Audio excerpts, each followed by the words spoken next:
तो हम लोगों ने जो क्लास स्टार्ट की थी गवर्नर, गवर्नर जनरल और वाइसराय वाली क्लास, तो उसमें पहले तो बंगाल के गवर्नर हैं, governor of Bengal from 1757 to 1774, 1757 से 1774 बंगाल के गवर्नर। 1773 के रेगुलेटिंग एक्ट के तहत under the act of 1773 governor of Bengal was called governor general of Bengal. Bengal के गवर्नर जनरल कहलाए, और 74 से 83 तक बंगाल के गवर्नर जनरल हैं। 1833 1833 के चार्टर एक्ट के अंतर्गत under the charter act of 1833 1833 के चार्टर एक्ट के अंतर्गत बंगाल के गवर्नर जनरल को एक नया नाम दिया गया। अब वो भारत का गवर्नर जनरल कहा जाने लगा। Now governor general of Bengal was called governor general of India. Lord William Bentinck was the first governor general of India, but in India first governor general was Warren Hastings. Then 1858 1858 में एक परिवर्तन होता है। 1857 का विद्रोह हुआ, रिवोल्ट ऑफ 1857 के बाद 1858 का एक्ट आता है। उस एक्ट में दो तीन बातें हैं, उसको पहले दिमाग में बैठा लीजिए। क्या है? 1858 का एक्ट जो है, इसके अंतर्गत कंपनी के रूल को एंड किया गया, कंपनी के शासन का अंत किया गया, ब्रिटिश संसद के शासन की शुरुआत की गई। ब्रिटेन की संसद में in the parliament of Britain India council was established, एक भारत परिषद की स्थापना की गई, और उसके बाद जो भी निर्णय ले रहे थे भारत परिषद द्वारा लिए जा रहे थे। और एक भारत राज्य सचिव की नियुक्ति की गई इंग्लैंड में, पता है ना, इंडिया स्टेट सेक्रेटरी। पहला इंडिया स्टेट सेक्रेटरी कौन था? Lord Stanley. Stanley was the first India state secretary in the parliament of Britain. Britain की संसद में भारत राज्य सचिव बने। ये भारत राज्य सचिव का पद कब तक रहा? 1935 के एक्ट तक। इन 1935 1935 का जो अधिनियम था, उसके अंतर्गत इंडिया काउंसिल को समाप्त कर दिया गया। अब था क्या? डायरेक्ट संसद का रूल है। लॉर्ड स्टैनले, एक्चुअली एक मूवी आई थी, शॉर्ट मूवी थी, चाइल्ड मूवी थी, स्टैनले का डब्बा, तो वो वाला मुझे याद है, तो उसी से मैं इसको भी मैंने याद कर लिया था, लॉर्ड स्टैनले। तो Lord Stanley was the first India state secretary. आप इंडिया स्टेट सेक्रेटरी में दो लोगों को आप लोग जानते हैं, किसको किसको जानते हैं? एक जानते हैं मॉर्ले को, और दूसरा जानते हैं मॉन्टेग्यू को। मॉर्ले और मॉन्टेग्यू जो थे ना, वो इंडिया स्टेट सेक्रेटरी थे। मॉर्ले थे इंडिया स्टेट सेक्रेटरी, और यहां मिंटो है गवर्नर जनरल, इसीलिए मॉर्ले मिंटो रिफॉर्म आया। तो इसी माता फर्स्ट इंडिया स्टेट सेक्रेटरी, पहला भारत राज्य सचिव कौन था? Lord Stanley. कब आया था? 1858 में।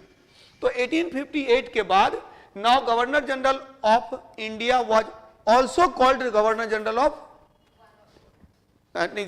Viceroy of India.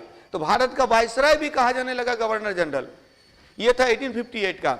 और इसके अंतर्गत आप देखेंगे कि पहला गवर्नर जनरल प्लस वाइसराय है लॉर्ड कैनिंग, और लॉर्ड कैनिंग का जो टाइम पीरियड है, इसको याद रखिएगा, 1858 से 62 लॉर्ड कैनिंग। लॉर्ड कैनिंग के बाद एल्गिन है, एल्गिन, ये 1862 से 64। लॉरेंस है 1864 से 69। इसके बाद लॉर्ड मेयो है 1869 से 1872। 72 में इनकी हत्या कर दी गई थी, सबको पता है। एकमात्र गवर्नर जनरल जिसकी हत्या उसके कार्यकाल में अंडमान में एक कैदी ने कर दिया था। फिर नॉर्थब्रुक आता है 1872 से 76, 1872 से 1876, क्लियर। 1876 में एक उग्र प्रतिक्रियावादी है लिटन, 1876 से 1880।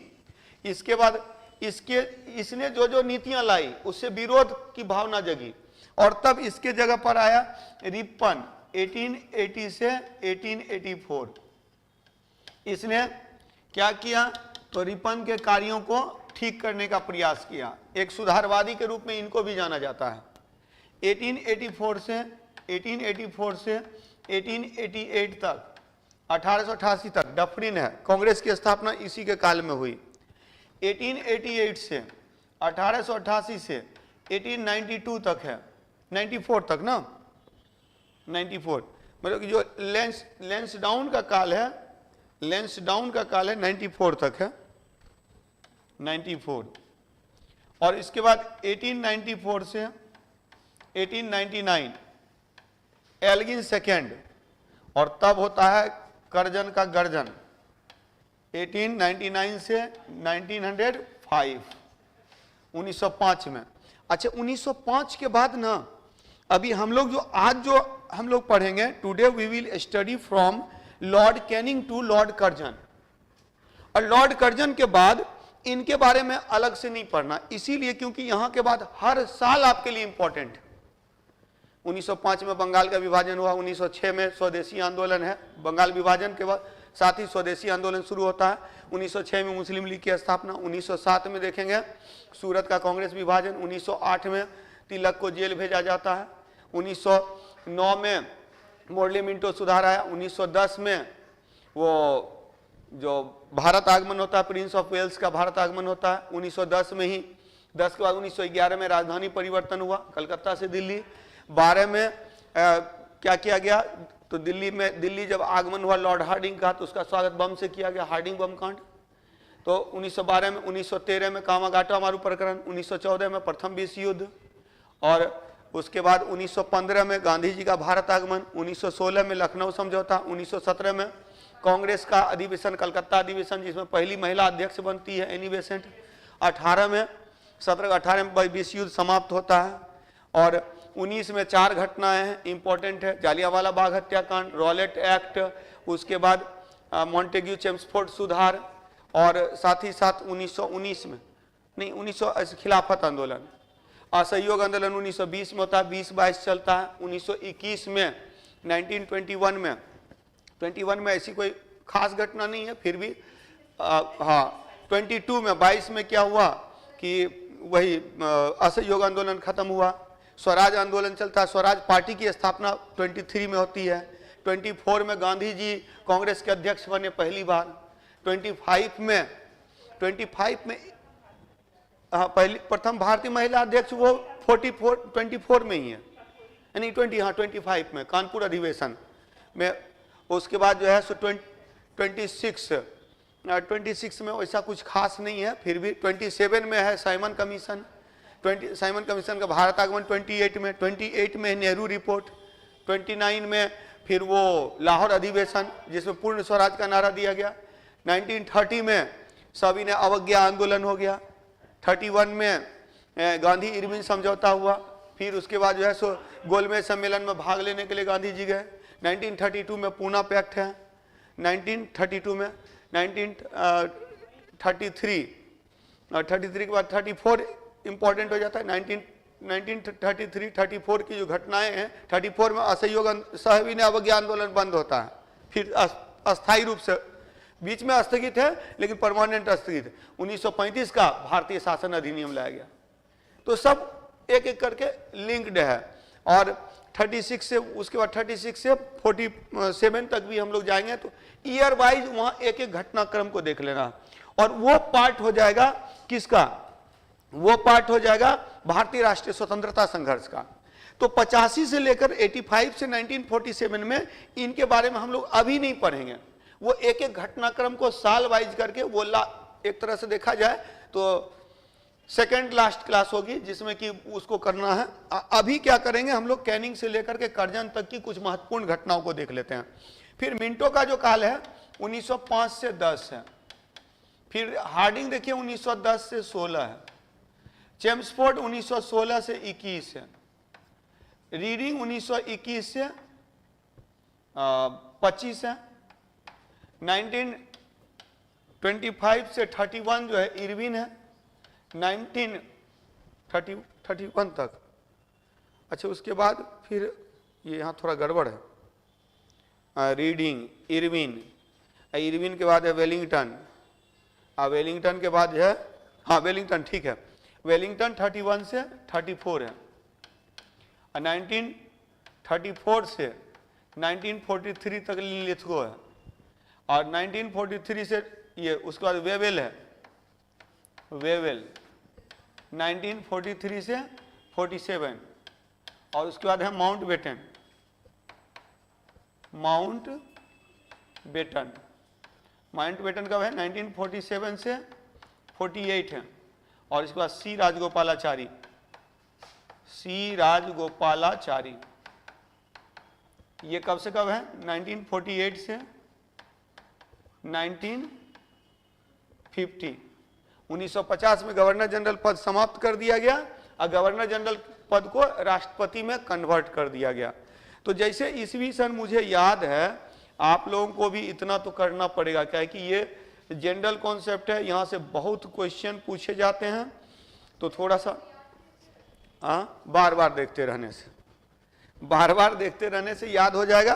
और चूंकि स्वतंत्रता आंदोलन आपके लिए इंपॉर्टेंट है, तो स्पेशली यहां से मिंटो से कर्जन से लेकर के सी राजगोपालाचारी तक तो आपको याद करना ही पड़ेगा। इधर आप भूल सकते हैं, लेकिन उसमें भी क्या है ना, लीटन का 4 साल का काल है, रिपन का और डफरिन, ये 3 आप लोग को याद हो जाएगा, बाकी सब इंपॉर्टेंट नहीं है। जैसे कैनिंग है ना, कैनिंग के बाद आपके लिए इंपॉर्टेंट थोड़ा सा मेयो है यहाँ पर, ये सब उतने इंपॉर्टेंट नहीं है इस काल को लेकर के, क्योंकि 72 में पहली बार जनगणना की गई थी भारत में और मेयो के समय में, और तो ये थोड़ा सा एक इंपॉर्टेंट हो जाता है।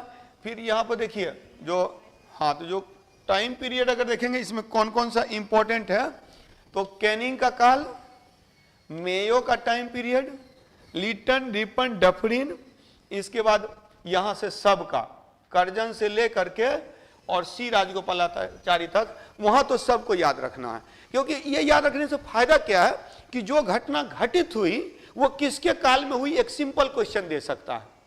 और चूंकि यहां से हर घटनाक्रम आप देखिएगा आपके लिए इंपॉर्टेंट है, 1905 के बाद से, 1905 के बाद से, 1905 के बाद से हर साल आपके लिए इंपॉर्टेंट है। तो वही भारतीय राष्ट्रीय स्वतंत्रता संघर्ष। तो यहां इन लोगों के समय की कुछ इंपॉर्टेंट चीजें, कैनिंग तक हम लोगों ने पढ़ लिया था, क्योंकि कैनिंग जो थे भारत के गवर्नर जनरल, अंतिम governor general east India company के अधीन, ईस्ट इंडिया कंपनी के अधीन भारत के अंतिम गवर्नर जनरल कौन थे, लॉर्ड कैनिंग। और ब्रिटिश संसद के अधीन प्रथम गवर्नर जनरल कौन है, तो प्रथम गवर्नर जनरल है लॉर्ड कैनिंग। ये हम लोगों ने लास्ट क्लास में डिस्कस किया था, तो ये ध्यान में रखना है।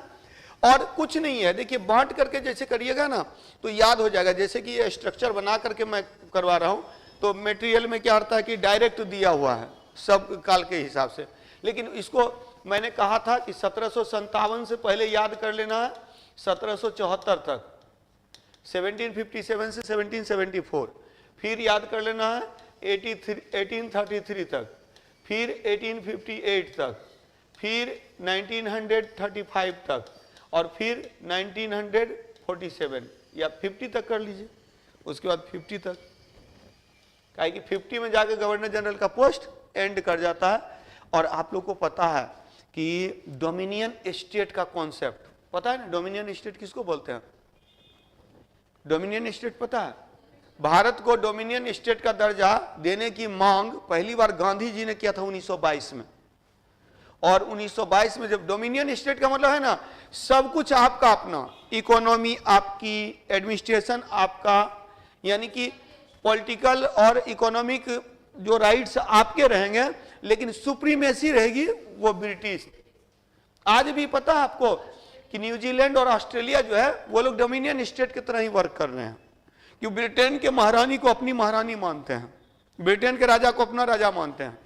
तो ये कॉन्सेप्ट गांधी जी 1922 में मांग रहे थे, लेकिन जब नहीं दिया गया तो 1929 में 1929 में कंप्लीट स्वराज, पूर्ण स्वराज का नारा दिया था जवाहरलाल नेहरू ने। उसके बाद हमें पूर्ण स्वराज से नीचे नहीं चाहिए था, फिर बार बार वो डिमांड कर रहे हैं कि ले लीजिए डोमिनियन स्टेट। आप देखिएगा क्रिप्स प्रस्ताव, क्रिप्स से पहले अगस्त प्रस्ताव, अगस्त प्रस्ताव लिथगो के टाइम में, क्रिप्स प्रस्ताव, फिर उसके बाद बेबेल योजना, माउंटबेटन प्लान, मतलब कि सब माउंटबेटन प्लान तो एट लास्ट है, माउंटबेटन प्लान को ही बाल्कन प्लान बोलते हैं, उसी को 3 जून प्लान कहते हैं। हम लोगों को आज़ादी कब मिलनी थी पता है? 3 जून 1948 को। 3 जून 1947 को एक कानून बना था ब्रिटेन की संसद में, जिसके अंतर्गत 3 जून 1948 को हमें आज़ादी मिलनी थी। इसी को 3 जून प्लान कहते हैं। 3 जून प्लान के तहत ही माउंटबेटन यहाँ आए थे, और माउंटबेटन आए थे बाल्कन प्लान के साथ। 3 जून प्लान के साथ बाल्कन समझते हैं? बाल्कन स्टेट जो है ना, छोटे छोटे स्टेट्स हैं, तो छोटा छोटा टुकड़ा में रहेगा, कमजोर रहेगा।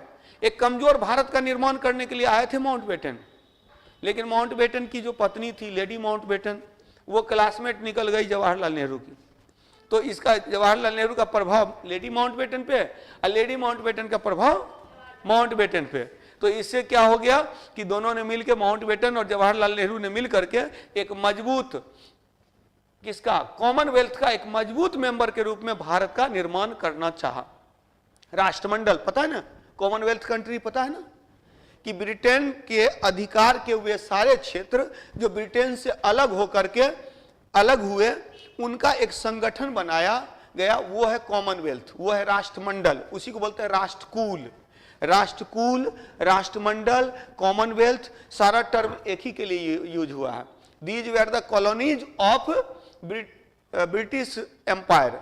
जो ब्रिटिश साम्राज्य के कॉलोनी थे, उपनिवेश थे, ये सब अलग हुए, तो सोचा कि इनका एक संगठन बना देंगे तो एक आस्था हमारे प्रति रहेगी, और इससे इकोनॉमिक जो आगे इकोनॉमिक रिलेशन बने रहेंगे। तो राष्ट्रमंडल देशों का गठन किया गया।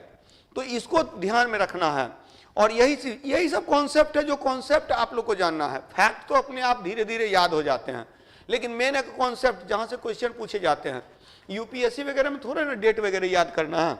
आईएएस की तैयारी करेंगे तो वहां केवल कॉन्सेप्ट चाहिए, किसी को इतना याद नहीं रहता है।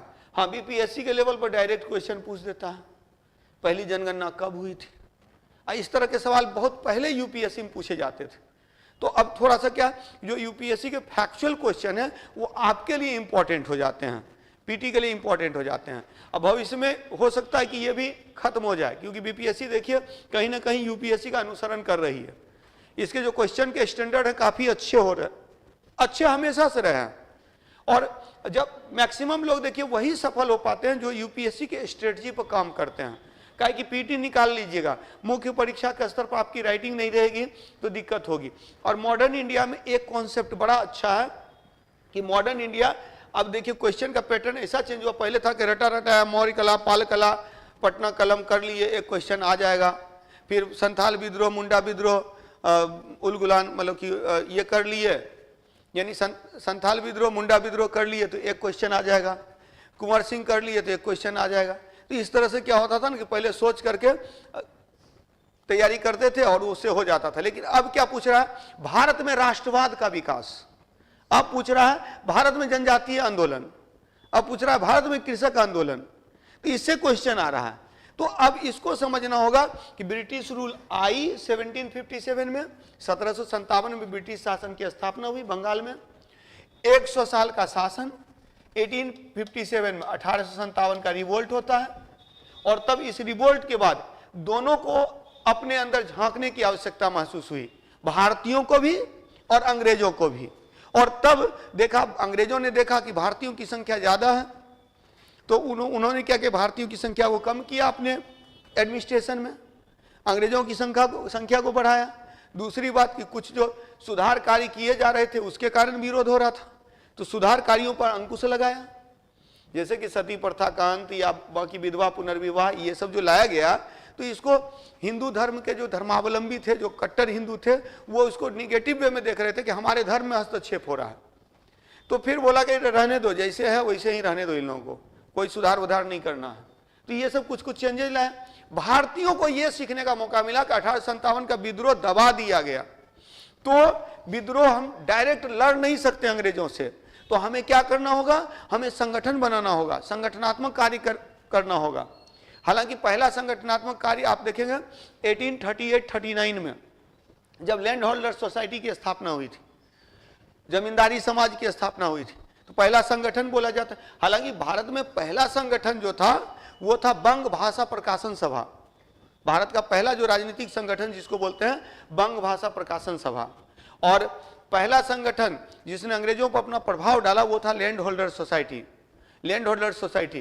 तो 1836 से 38-39 के बीच में बंग भाषा प्रकाशन सभा बंगाल में, और उसके बाद है लैंड होल्डर सोसाइटी, और इसके बाद फिर देखिएगा ब्रिटिश इंडिया एसोसिएशन, इस तरह से। और एट लास्ट 1876 में क्या बंग भाषा प्रकाशन सभा 1836 में आया था, 1836 में। और इसके बाद जो है 1838-39 जो है 1838-39 है वो है लैंड होल्डर सोसाइटी। और इसके बाद राष्ट्रीय स्तर पर पहला संगठन, पहला प्रयास ऑल इंडिया लेवल पे इंस्टीट्यूशन बनाने का प्रयास किया था सुरेंद्र नाथ बनर्जी ने 1876 में, 1876 में इंडियन एसोसिएशन की स्थापना हुई थी। 1876 में इंडियन एसोसिएशन की स्थापना हुई थी, और तब उसका प्रभाव है कि जो भारतीय राष्ट्रीय संघ की स्थापना 1884 में हुई थी एओ ह्यूम के द्वारा। इसी का नाम चेंज करके भारतीय राष्ट्रीय कांग्रेस कर दिया गया था 1885 में। और तब कांग्रेस के नेतृत्व में under the leadership of Congress क्या होता है, स्वतंत्रता आंदोलन के 3 चरण हैं, 1885 से 1905, 1905 से 1919, 1919 से 1947, जिसमें कि उदारवादी चरण है, उग्र राष्ट्रवादी चरण है, और उसका गांधीवादी चरण है। ठीक है, इतना चीज हम लोगों को पढ़ना है। तो ये गवर्नर जनरल के साथ साथ वो भी चीज अपने दिमाग में रखना है, और यही है आपका मॉडर्न इंडिया। मॉडर्न इंडिया इसी बीच में कुछ कुछ होते हैं रिफॉर्मेटिव वर्क होते हैं, समाज सुधार आंदोलन चलता है, समाज सुधार आंदोलन के प्रणेता बनते हैं कौन, राजा राम मोहन राय, जिनको कि आधुनिक भारत का जनक भी बोला जाता है।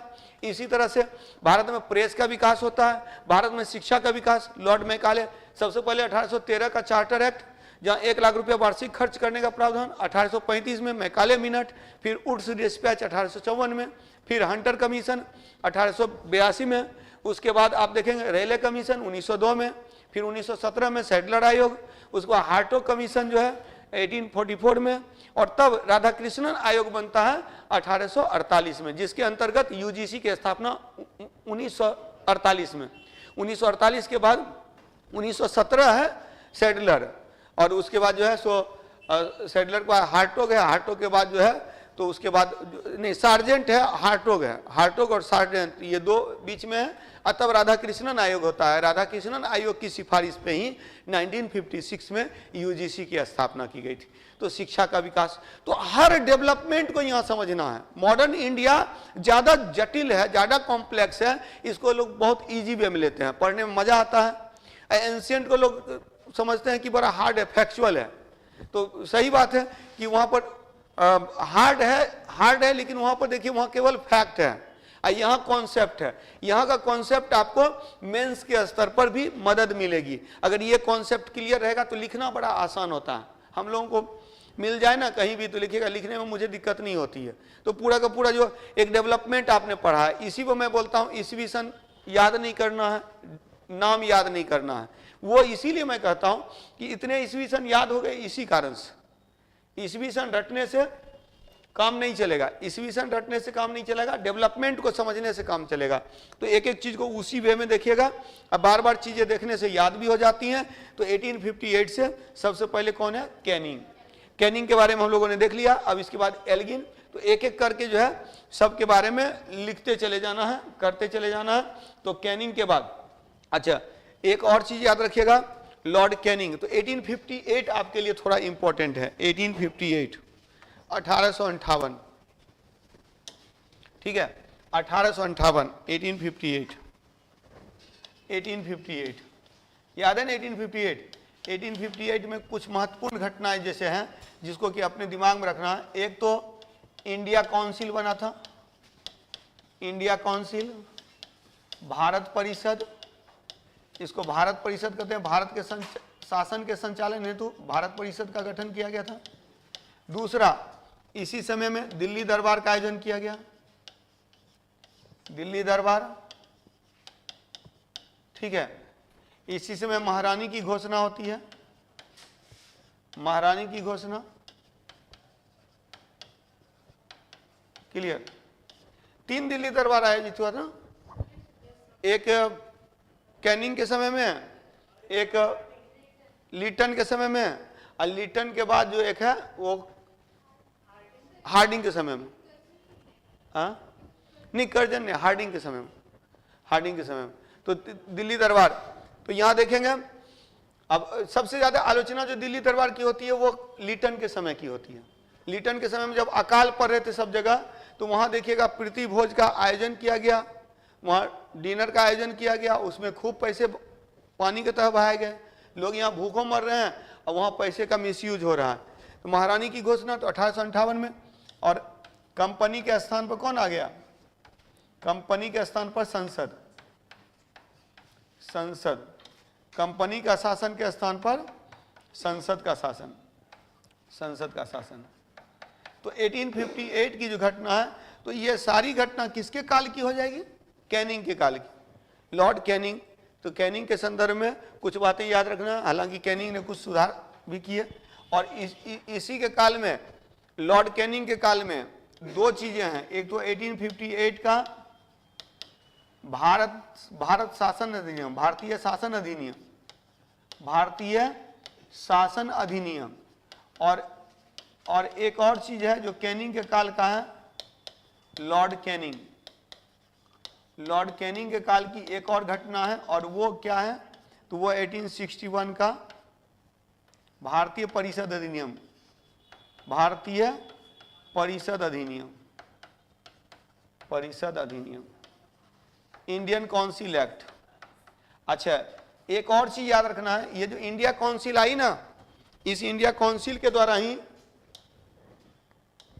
इस इंडिया काउंसिल के द्वारा ही बाद के अधिनियम बनाए गए, इसीलिए इन अधिनियमों को भारतीय परिषद अधिनियम कहते हैं। तो कुल भारतीय परिषद अधिनियम 3 है, याद है ना सबको? 1861, 1892 और 1909, ये 3 अधिनियम को इंडियन काउंसिल एक्ट कहते हैं। बहुत लोग गलत याद कर लेते हैं, 1909 के अधिनियम को भारतीय शासन अधिनियम कहते हैं, लेकिन all these 3 are Indian council act, ये तीनों भारतीय परिषद अधिनियम है। तो भारत परिषद के द्वारा 3 महत्वपूर्ण कानून बनाए गए, और इसके बाद 1909 के बाद जो है रिस्पॉन्सिबल गवर्नमेंट का कॉन्सेप्ट आया, क्योंकि भारत में I Annie Besant, Annie Besant आती है, और तब वहां से तब भारतीय शासन अधिनियम 1919 और भारतीय शासन अधिनियम 1935, और 1935 में जाके इंडिया काउंसिल को खत्म कर दिया गया, भारत परिषद को समाप्त कर दिया गया। अच्छा, एक और चीज है जो बहुत इंपॉर्टेंट है, भारत परिषद का गठन वहां हुआ है और वेतन यहां से जा रहा है। भारत परिषद चूंकि वो यहाँ का शासन देखता था, तो यहाँ से वेतन जाता था। इसी के ऊपर ध्यान आकर्षित किया था दादा भाई नौरोजी ने, poverty and un British rule in India. तो उसमें बताया था ड्रेन ऑफ वेल्थ, धन का निष्कासन सिद्धांत। तो धन के निष्कासन सिद्धांत में बताया कि जो लोग वहां हैं, यानी कि बहुत सारे तरीके से यहाँ से पैसा जा रहा था। अब पैसे जा रहा था, कैसे जा रहा था? स्टर्लिंग की तुलना में रुपया को कमजोर कर दिया गया। तो क्या हो रहा है कि वो ला रहे हैं कम और ले जा रहे हैं ज्यादा। फिर वो क्या करते हैं, सामान अंग्रेज लोग वहीं से मंगाते थे, तो उस तरह से पैसा यहाँ से जा रहा है। वेतन ले करके वेतन भेज देते थे वहां, तो पैसा उस तरह से जा रहा है। और तीसरा, वहां जो संसद में जो संस्था है उसको वेतन यहाँ से दिया जा रहा है। तो कुल मिला के यही बोलते ड्रेन ऑफ वेल्थ। कैसे पैसा, मतलब कि सोने की चिड़िया कहे जाने वाली भारत को कंगालों का देश बना दिया अंग्रेजों ने। तो वो जो बनाया वो ब्रिटिश नीति, ये आर्थिक शोषण की नीति थी, ठीक है। तो इसके बाद हम लोग लॉर्ड कैनिंग के बाद, लॉर्ड कैनिंग के बारे में कल भी देखा था, लास्ट क्लास में भी देखा था, और अभी भी हम लोग देख रहे हैं कि इतने पॉइंट्स हैं। इसके बाद आया एल्गिन। एल्गिन के काल में बहुत महत्वपूर्ण नहीं है, एल्गिन के काल में देखिएगा मुख्य रूप से एक चीज के लिए सबसे ज्यादा जाना जाता है, और वो है वहाबी आंदोलन। तो लॉर्ड कैनिंग का काल कब से कब तक है? As a governor general and viceroy 1858 to 62, clear. और 1862 से 64 में एक व्यक्ति है जो एल्गिन है, एक तरह से कार्यवाहक है। हालांकि इसी समय देखिएगा नेपियर और डेनिसन आया था, इसी बीच में नेपियर और डेनिसन, वही नेपियर जो बोला था कि 12 साल के लिए अगर मुझे गवर्नर जनरल भारत का बना दिया जाए तो भारत में किसी राज्य का अस्तित्व नहीं रहेगा, जिसने सिंध को जीता था। अब बोला था कि सिंध को जीतना नहीं चाहिए था, लेकिन फिर भी हम ऐसा करेंगे। और ऐसा करना मानवोचित नीच कर्म होगा। तो ये टर्म जो है सिंध की विजय के लिए किसने कहा था? नेपियर ने कहा था, नेपियर ने कहा था। क्लियर? तो इसके बाद का दूसरा व्यक्ति कौन है? कैनिंग। कैनिंग के बाद दूसरा कौन है? Elgin, Lord Elgin. और लॉर्ड एल्गिन के समय में वहाबी आंदोलन, जो सबसे इंपॉर्टेंट पॉइंट इसके काल का यही, इसका काल कितना है? 1862 से 64। एक तरह से कार्यवाहक टाइप का ही है, ये भी रेगुलर में नहीं है। और इसके काल का सबसे महत्वपूर्ण जो पॉइंट है वो है वहाबी आंदोलन। वहाबी आंदोलन को दिमाग में बैठा लीजिएगा, वहाबी आंदोलन, वहाबी आंदोलन। इसको बाद में भी देखना है आंदोलन की एक श्रृंखला में। और मुख्य रूप से जो वहाबी आंदोलन है, हालांकि देखिएगा ब्रिटिश शासन के विरुद्ध प्रतिक्रिया के रूप में भी वहाबी आंदोलन आता है, लेकिन मूल रूप से यह जो था धर्म सुधार आंदोलन था। वहाबी आंदोलन मूल रूप से धर्म सुधार आंदोलन है। और जो इस्लाम को उसके मौलिकता में जानने की, मौलिकता में ले जाने की बात थी, जहां बहुत सारा जो रूढ़िवादिता आ गया था, उस रूढ़िवादिता को समाप्त करना इसका मुख्य दृष्टिकोण था। जैसे आप देखते हैं ना, वहां मार्टिन लूथर आए तो क्या है कि जो परंपरा थी, कैथोलिक परंपरा थी, उसमें जो बहुत सारे कुरीतियां आ गई, तो उसको सुधार करके प्रोटेस्टेंट विचारधारा। तो प्रोटेस्टेंट का मतलब क्या होता है पता है? प्रोटेस्ट करना। प्रोटेस्ट करना क्या? जो ये रीति रिवाज, ये जो कुरीतियां हैं, इससे ईसाई धर्म को की मौलिकता को प्रोटेस्ट करना, यानी उसके मूल रूप में ले जाना। तो वही चीज है धर्म सुधार आंदोलन जहां भी हुआ है, चाहे वो हिंदू धर्म के अंतर्गत ही दयानंद सरस्वती की बात करेंगे, राजा राम मोहन राय की बात करेंगे, ये भी बोलते हैं मूल रूप में ले जाना। तो हर धर्म का जो मौलिक रूप है वो बहुत ही बेहतरीन है, और उस रूप में ले जाने के का दृष्टिकोण रहता है धर्म सुधार आंदोलन में। अब बिना धर्म सुधार के कोई भी समाज सुधार नहीं हो सकता। ये किसका स्टेटमेंट है? हेगल का स्टेटमेंट है। हीगल, हीगल पता है? कांट के बाद एक हीगल, एक विचारक है। तो हीगल का एक कॉन्सेप्ट है, हीगल का एक थॉट है कि बिना धर्म सुधार के कोई समाज सुधार संभव नहीं है। और वो पुनर्जागरण जो होता है ना, पुनर्जागरण, फिर से जागना। फिर से जागना का मतलब क्या है? मतलब कि अपने मौलिक रूप में जाना, वही है। ठीक है? तो ये एक लॉर्ड एल्गिन है। लॉर्ड एल्गिन से रिलेटेड एक ही पॉइंट याद रखेंगे। एल्गिन के बाद आ जाता है कौन? लॉर्ड, अच्छा, सेंट लॉरेंस ना, लॉरेंस है। लॉरेंस का काल कब से कब है? 64 से 69। लॉरेंस, लॉरेंस, लॉरेंस का काल है 1862 से, अच्छा 64 से 69, 64 से 69, 1864 से 69, 1864 से 69। इसके समय में हाँ, भारत और यूरोप के बीच में टेलीग्राफ लाइन, समुद्री टेलीग्राफ लाइन स्टार्ट हुई थी। ये एक इंपॉर्टेंट पॉइंट है। भारत यूरोप समुद्री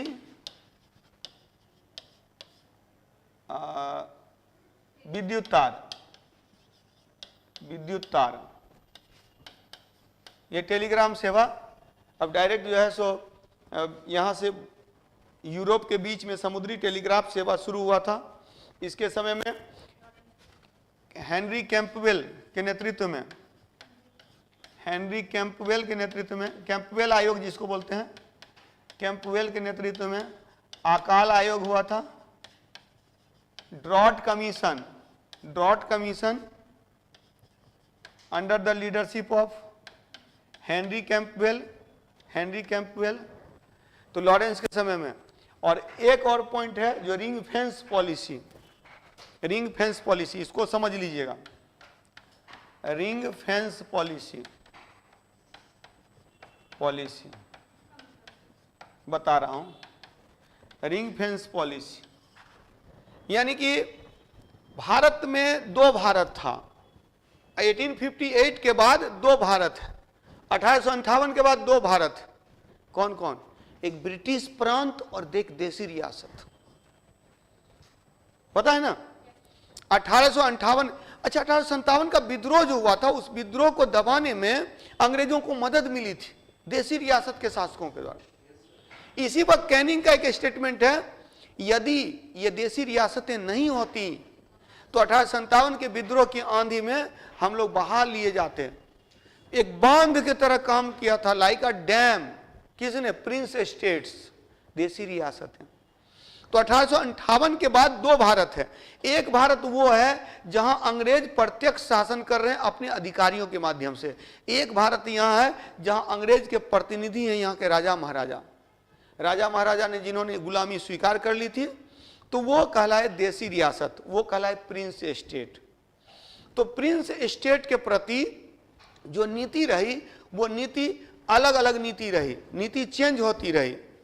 और यहां जो नीति है ring fence policy, ring fence policy है कि जैसे ये ब्रिटिश प्रांत है, इसके चारों ओर जो देसी रियासत है, इस देसी रियासत को मजबूत कर देंगे तो ये बीच वाला तो मजबूत हो जाएगा।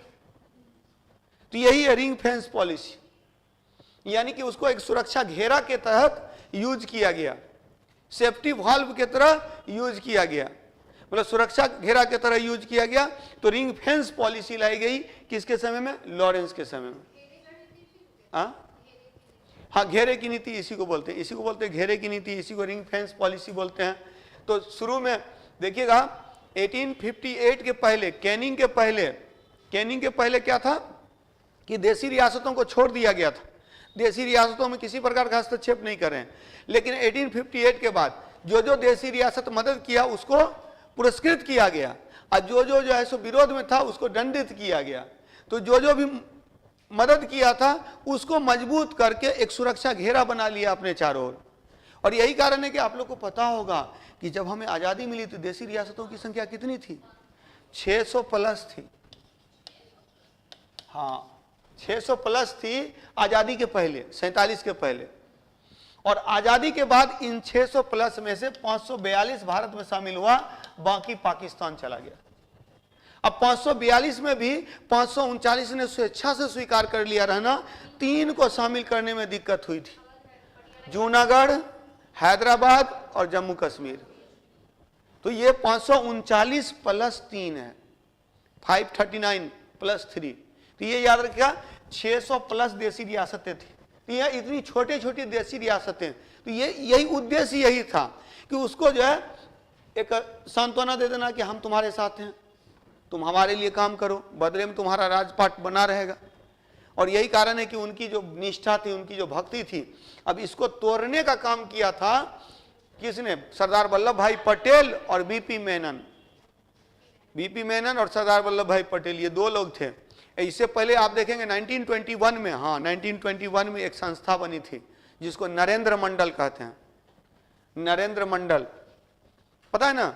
नरेंद्र मंडल मतलब नरेंद्र मंडल जो है, नरेंद्र किसको बोलते हैं? राजा को बोलते हैं। तो देसी रियासतों के राजाओं को मिला करके दो नरेंद्र मंडल चैम्बर ऑफ प्रिंसेस बोलते हैं, चैम्बर ऑफ प्रिंसेस, या उसमें एक और टर्म का यूज किया जाता है। तो ये जो है नरेंद्र मंडल का गठन किया गया था, और इसी के मेंबर थे सरदार वल्लभ भाई पटेल। सरदार वल्लभ भाई पटेल के साथ में एक समस्या ये भी थे कि वो पहले रियासत के राजा हुआ करते थे।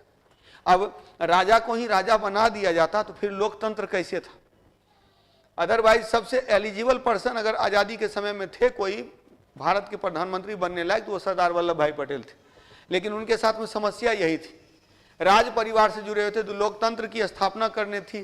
तो इसके लिए क्या किया गया कि उनको गांधी जी ने कहा कि नहीं, ये सही नहीं होगा।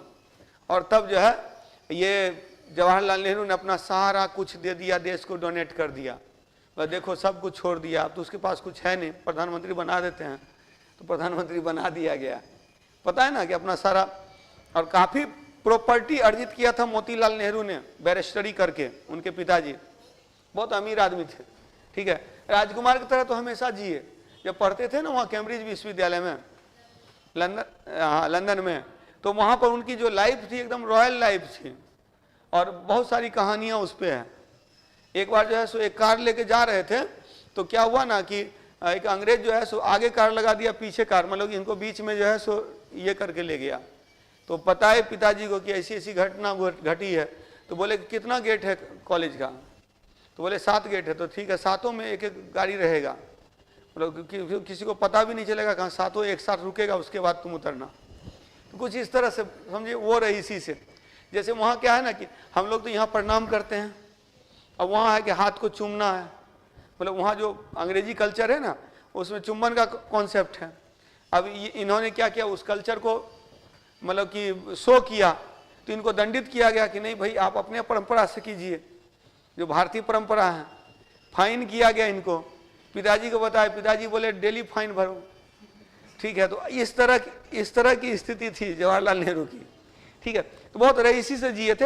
हालांकि आप उनका योगदान भी नहीं भुला सकते हैं, मतलब उनका भी योगदान है स्वतंत्रता आंदोलन में, कोशिश रही, ठीक है, बैरिस्टरी किया, कमाया, लेकिन नेहरू रिपोर्ट के बाद से देखते हैं तो कहीं ना कहीं उनका योगदान है कि अपना सब कुछ जो है सो देश के लिए छोड़ दिया, अपना सारा कुछ दे दिया। अब कुछ लोग बोलते हैं कि खरीद लिया था प्रधानमंत्री का पद, मतलब तो यही ना हुआ कि सब कुछ दे करके प्रधानमंत्री का पद ले रहे हैं।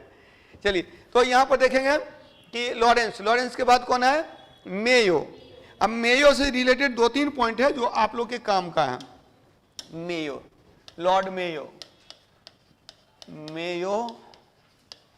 अब काल इसका क्या, 18। एक तो मेयो कॉलेज की स्थापना हुई थी ना अजमेर में 1869 से 72, और पहली जनगणना हुई थी, और दूसरा कि इनकी हत्या कर दी गई थी अंडमान में।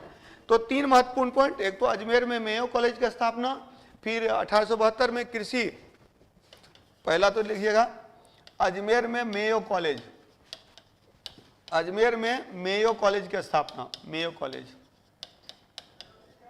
मेयो कॉलेज की स्थापना अजमेर में। दूसरा है प्रथम जनगणना, फर्स्ट सेंसस, प्रथम जनगणना। तो भारत में पहली जनगणना किसके द्वारा की गई, लॉर्ड मेयो के द्वारा की गई, मेयो कॉलेज इन अजमेर। उसके बाद है सो 1872 में ही एक कृषि विभाग, याद रखिएगा 1872 में कृषि विभाग की स्थापना, एग्रीकल्चर डिपार्टमेंट विभाग।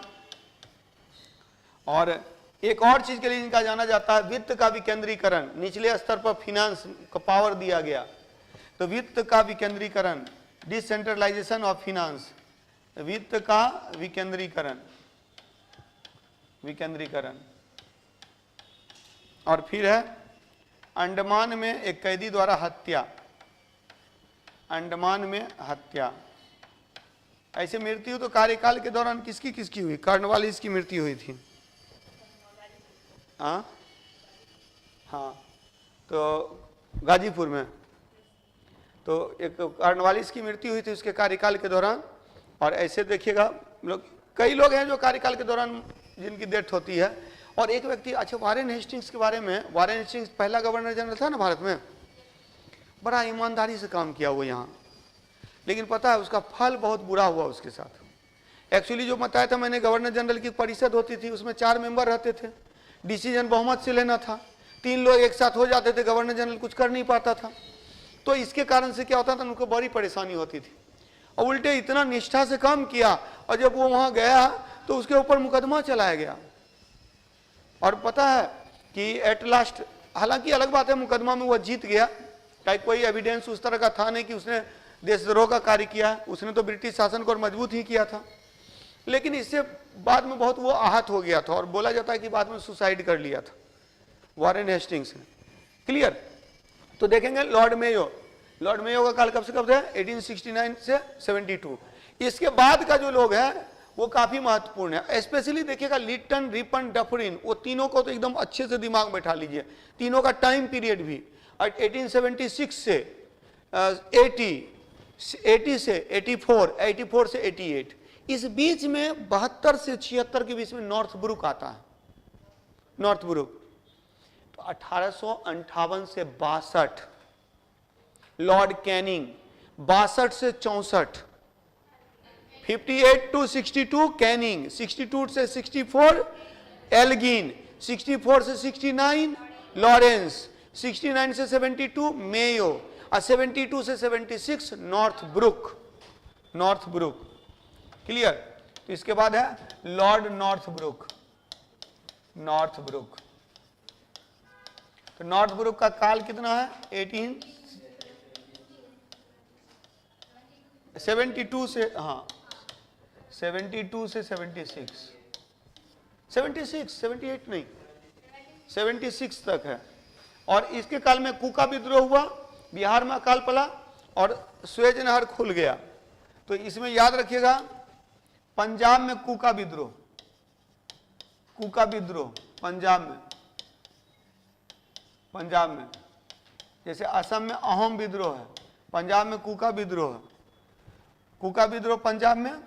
फिर इसके बाद इसी के काल में सुएज नहर का निर्माण कब हुआ था? 1869 में, 1869 में सुएज नहर का निर्माण पूर्ण हुआ था और उसको खोल दिया गया था। अच्छा, पता है कि नहीं कि सुएज नहर का जब निर्माण किया गया था तो बोला गया था मिस्र में डेवलपमेंट वर्क किया जाएगा। बाद में ये वर्क नहीं हुआ तो मिस्र ने क्या किया, सुएज नहर को अपने कंट्रोल में ले लिया 1956 में। 1956 में मिस्र ने सुएज नहर का राष्ट्रीयकरण कर दिया 1956 में, 1956 में बहुत सारी घटनाएं हुई। LIC की स्थापना भी 1956 में ही हुई थी।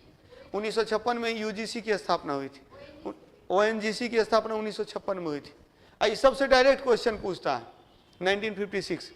चलिए, कूका विद्रोह हो गया। दूसरा एक बिहार में अकाल, बिहार में अकाल, बिहार में अकाल, बाकी उतना इंपॉर्टेंट नहीं है। इंपॉर्टेंट है हमारे लिए लिट्टन। लिट्टन की 3 प्रमुख नीतियां कौन कौन?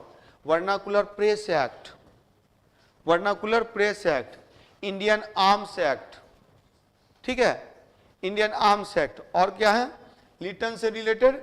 वर्नाकुलर प्रेस एक्ट और इंडियन आर्म्स एक्ट और दिल्ली दरबार। ये 3 से सबसे ज्यादा क्वेश्चन पूछा जाता है। तो लिट्टन लिख लेते हैं, हाँ उतना इंपॉर्टेंट नहीं है, लॉर्ड लिट्टन। और एक चीज, गवर्नर जनरल के बारे में विस्तार से अगर पढ़ना है तो सबसे अच्छी किताब मुझे लगती है BL ग्रोवर वाली। BL ग्रोवर में बहुत विस्तार से एक एक सेक्शन दिया हुआ है। लेकिन पहले इतना पॉइंट अगर आपके दिमाग में रहेगा ना तो BL ग्रोवर पढ़ने में मजा आएगा। इसीलिए जितना यहाँ हम लोग कर ले रहे हैं तो इसमें लिट्टन पता है उग्र प्रतिक्रियावादी है, उग्र प्रतिक्रियावादी, लेकिन इनके इसका कैरेक्टर जो है, चरित्र जो है दोहरा है। ये उपन्यासकार है, ये लेखक, लेखक का हृदय तो सॉफ्ट होता है लेकिन यहाँ तो ये हार्ड दिख रहा है। तो ओवेन मेरिडिथ के नाम से ये उपन्यास लिखता था, उपन्यास जगत में काफी फेमस था। इसका एक नाम था उपन्यास जगत में क्या?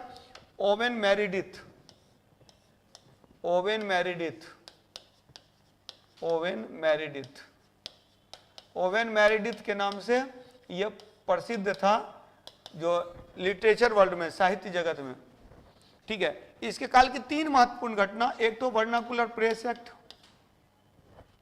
Vernacular press act, vernacular press act के बाद है वर्नाकुलर प्रेस एक्ट, दूसरा Indian arms act, Indian arms act, और तीसरा है दिल्ली दरबार का आयोजन, दिल्ली दरबार का आयोजन। 3 महत्वपूर्ण घटनाएं। Vernacular press act, vernacular press act में क्या था? तो इसमें था, वर्नाकुलर प्रेस एक्ट में था कि भारतीय भाषा के समाचार पत्रों पर अंकुश, भारतीय भाषा के समाचार पत्रों पर प्रतिबंध, पत्रों पर प्रतिबंध, पर प्रतिबंध। एक आदमी बड़ा तेज निकले इसमें, जिसका नाम था मोतीलाल घोष, हम जानते हैं। एक्चुअली वर्नाकुलर प्रेस एक्ट के अंतर्गत था जो भी समाचार पत्र छपेंगे वो अंग्रेजी में छपेंगे, इंग्लिश और हिंदी या भारतीय भाषा, स्पेशली बंगाली पर कंट्रोल करना था। बंगला में अगर किसी को गाली दे देगा अंग्रेजों को तो अंग्रेजों को समझ में तो आएगा नहीं, भारतीय लोग समझ जाएंगे। तो ऐसे में उसको कंट्रोल करना था। और कंट्रोल करने के लिए तो क्या किया गया? भारतीय भाषा में। अब है कि अगर आपको भारतीय भाषा में छापना है तो पहले उसका ट्रांसलेट कीजिए, ट्रांसलेशन जाकर दिखाइए, जब वहाँ अप्रूव हो जाएगा तब उसको छापिए, तब तक खबरबासी हो जाएगा, तो ताज़ा खबर रहेगा नहीं। तो इसी कारण से कोई मतलब नहीं था। दूसरी बात, सबसे ज्यादा आग उगलने वाली जो पत्रिका थी अमृत बाजार पत्रिका थी। अमृत बाजार पत्रिका कौन थे? शिशिर कुमार घोष। तो शिशिर कुमार घोष उसके संपादक थे ना, संपादक थे, दोनों ने थे, मोतीलाल घोष भी ने है, मोतीलाल घोष और शिशिर कुमार घोष। तो देखिएगा, तो ये जो अमृत बाजार पत्रिका थी, उसको कंट्रोल करना मुख्य उद्देश्य था। अब फंस गया सोम प्रकाश, फंस गया इसमें सोम प्रकाश। मतलब ये कानून जब लाया गया ना, तो इस कानून के अंतर्गत ऐसा था कि अब भारतीय भाषा का समाचार पत्र नहीं निकलेगा बिना अप्रूवल के। और क्या हुआ कि जब ये कानून लागू हुआ, तालाबंदी के लिए पुलिस जब गई, तो अमृत बाजार पत्रिका ने रातों रात बांग्ला से अंग्रेजी में ट्रांसलेट कर लिया था, तो अंग्रेजी में निकलने लगी, तो वो बच गया इससे। और उसी दिन जो है, जो ईश्वर चंद्र विद्यासागर का जो सोम प्रकाश था, वो हत्या चढ़ गया, तो वो जो है बांग्ला में छपा था, वहाँ तालाबंदी हो गई। तो ये चीज़ याद रखिएगा, यह किसके ऊपर लागू हुआ, किसके लिए लाया गया था, किसके ऊपर लागू हुआ, इससे क्वेश्चन बन सकते हैं। तो वो याद रखना है, ये लाया गया था अमृत बाजार पत्रिका को नियंत्रित करने के लिए, अमृत बाजार पत्रिका को बंद करने के लिए। लेकिन हो गया क्या, सोम प्रकाश बंद हो गया। इंडियन आर्म्स एक्ट में क्या था कि आर्म्स रखने के लिए लाइसेंस अनिवार्य कर दिया गया। आर्म्स रखने हेतु लाइसेंस, और लाइसेंस जिसके नाम से होगा उसको लाइन में लग करके कलेक्टर के दफ्तर पे जा करके, और तब जो है वो लाइसेंस लेना था। यानी आर्म्स जनरली कौन रखते थे, राजा महाराजा रखते थे इंडिया में। अब इंडिया के राजा महाराजा को लाइन में लगना था, यानी कि उसको जो है सो नीचे की श्रेणी में ला दिया गया। तो इसका एक विरोध हुआ था। और दूसरी बात 1877 में दिल्ली दरबार का जो आयोजन किया गया, इसमें पैसा पानी के तहत बहाया गया। हालांकि लॉर्ड लिटन के काल में ही अकाल भी पड़ा है, अकाल पड़ा था, और भीषण अकाल पड़ा दक्षिण और मध्य भारत में। और उस अकाल की अवधि में क्या किया गया, स्ट्रेची आयोग का गठन किया गया। स्ट्रेची आयोग, अकाल आयोग का गठन, स्ट्रेची कमीशन आयोग का गठन। इसके काल में स्ट्रेची आयोग, अकाल आयोग का गठन किया गया, अकाल आयोग का गठन किया गया। क्लियर। इसने क्या किया, ये टाइम पीरियड देखिए, ब्रिटेन की 1876 का रॉयल टाइटल एक्ट पारित हुआ। रॉयल टाइटल एक्ट पास हुआ। शाही उपाधि अधिनियम, शाही उपाधि अधिनियम पारित हुआ। शाही उपाधि अधिनियम क्या था, नहीं, शाही उपाधि अधिनियम के तहत ब्रिटेन की महारानी को कैसर हिंद की उपाधि दी गई। ब्रिटेन की महारानी, queen of Britain was given the title of Kaiser Hind. Now the order of queen, महारानी का जो आदेश था, started to come as the queen of India, Bharat की महारानी के नाम से आने लगा। इससे पहले देखिए क्वेश्चन आएगा, पहले भी चर्चा थोड़ी सी मैं कर चुका हूं। 1858 में ब्रिटेन की महारानी भारत की महारानी बन गई, लेकिन उसके आदेश आते थे ब्रिटेन की महारानी के नाम से। 1876 के रॉयल टाइटल एक्ट के अंतर्गत ब्रिटेन की महारानी को भारत की महारानी का दर्जा दिया गया, टाइटल दिया गया। अब जो भी आदेश भारत आते थे ब्रिटेन की महारानी के नाम से, वो अब भारत की महारानी के नाम से आने लगे। यही है रॉयल टाइटल एक्ट, शाही उपाधि अधिनियम 1876। क्लियर। 1876 का अधिनियम, इसमें दो प्रावधान था। दो प्रावधान क्या था पता है? अच्छा, थोड़ा सा बैक वाले में जाता हूं। मैं कई बार फ्लैशबैक में ले जाता हूं तो लोगों को थोड़ी कठिनाई हो जाती है, बोलते मिक्सअप हो जाता है, ये भी थोड़ी एक समस्या रहती है। लेकिन मैं बोलता हूं कि चीज़ों को जोड़ करके पढ़ना सीखिए। जैसे कि 1773 का जो रेगुलेटिंग एक्ट था, इसके तहत गवर्नर जनरल की परिषद में 4 सदस्य होते थे, और 1784 के पिट्स इंडिया एक्ट से ये 3 हो गए थे। गवर्नर जनरल की परिषद में सदस्यों की संख्या 3 हो गई। 1833 में ये 3+1 हो गया, ये चौथा सदस्य आया, लेकिन पूर्ण सदस्य का दर्जा उसको नहीं दिया गया। 1853 में ये 4 हो गया, चौथे सदस्य को पूर्ण सदस्य का दर्जा मिल गया। 1861 में 1861 में 5वां सदस्य आया, 1861 में 5वां सदस्य आया, और 1876 में छठा सदस्य आया। जो छठा सदस्य आया ये 1876 में रॉयल टाइटल एक्ट के साथ छठा सदस्य आया, लेकिन अभी तक सब सदस्य अंग्रेज था। पहली बार 1909 के अधिनियम के अंतर्गत गवर्नर जनरल की परिषद में 7वां सदस्य आया और ये भारतीय थे, Satyendra Prasad Sinha. Satyendra Prasad Sinha was the first member of council of governor general. Governor general की कार्यकारिणी परिषद के जो member, executive council of governor general के जो मेंबर बने थे, सत्येंद्र प्रसाद सिन्हा 7वें सदस्य थे, विधि सदस्य थे। ये पॉइंट याद रखेंगे 1909 के अधिनियम के अंतर्गत। अब फिर 1919 के अधिनियम के अंतर्गत जो है ये 8वां सदस्य भी आया, 8 सदस्य आए। तो ये थोड़ा सा याद रखिएगा, ये डेवलपमेंट जनरली कहीं देखने को नहीं मिलता है। हाँ, वो BL ग्रोवर वाली किताब में है, उसमें ये चीज दिया हुआ है, वहीं से ये कलेक्ट किया हुआ है। तो ये एक दिमाग में रखिएगा कि भारत में, और इसी में मैंने कल बताया था, गवर्नर जनरल जो थे वो विधायिका भी थी, कार्यपालिका भी थी 53 तक, 1853 तक। 1853 में केवल एग्जीक्यूटिव पावर रह गया गवर्नर जनरल की परिषद के पास। लेजिस्लेटिव पावर के लिए लेजिस्लेचर को गठित किया गया। भारत में पहली बार विधायिका, केंद्रीय स्तर पर विधायिका, प्रांतीय स्तर पर विधायिका का जो कॉन्सेप्ट आया 1853 में आया, 1853 में। लेकिन विधायिका के सदस्य कानून बना करके दे देते थे, उनको कोई राइट नहीं था।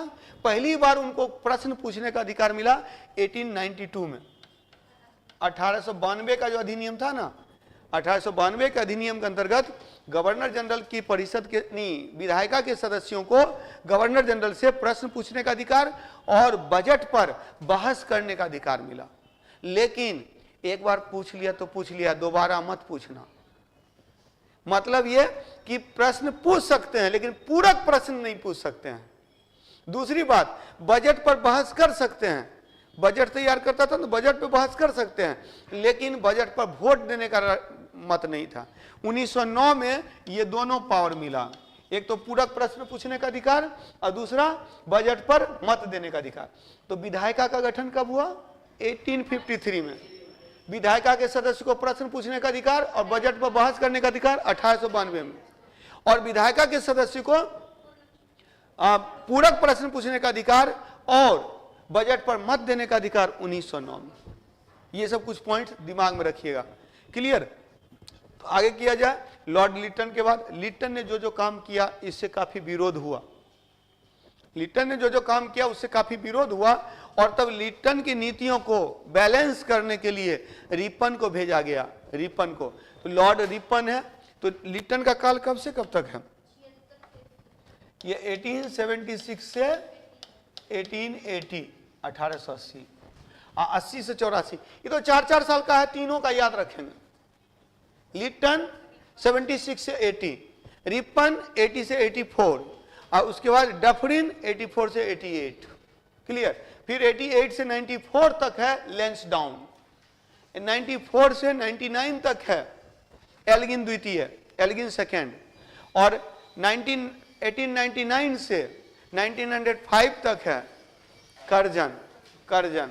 क्लियर?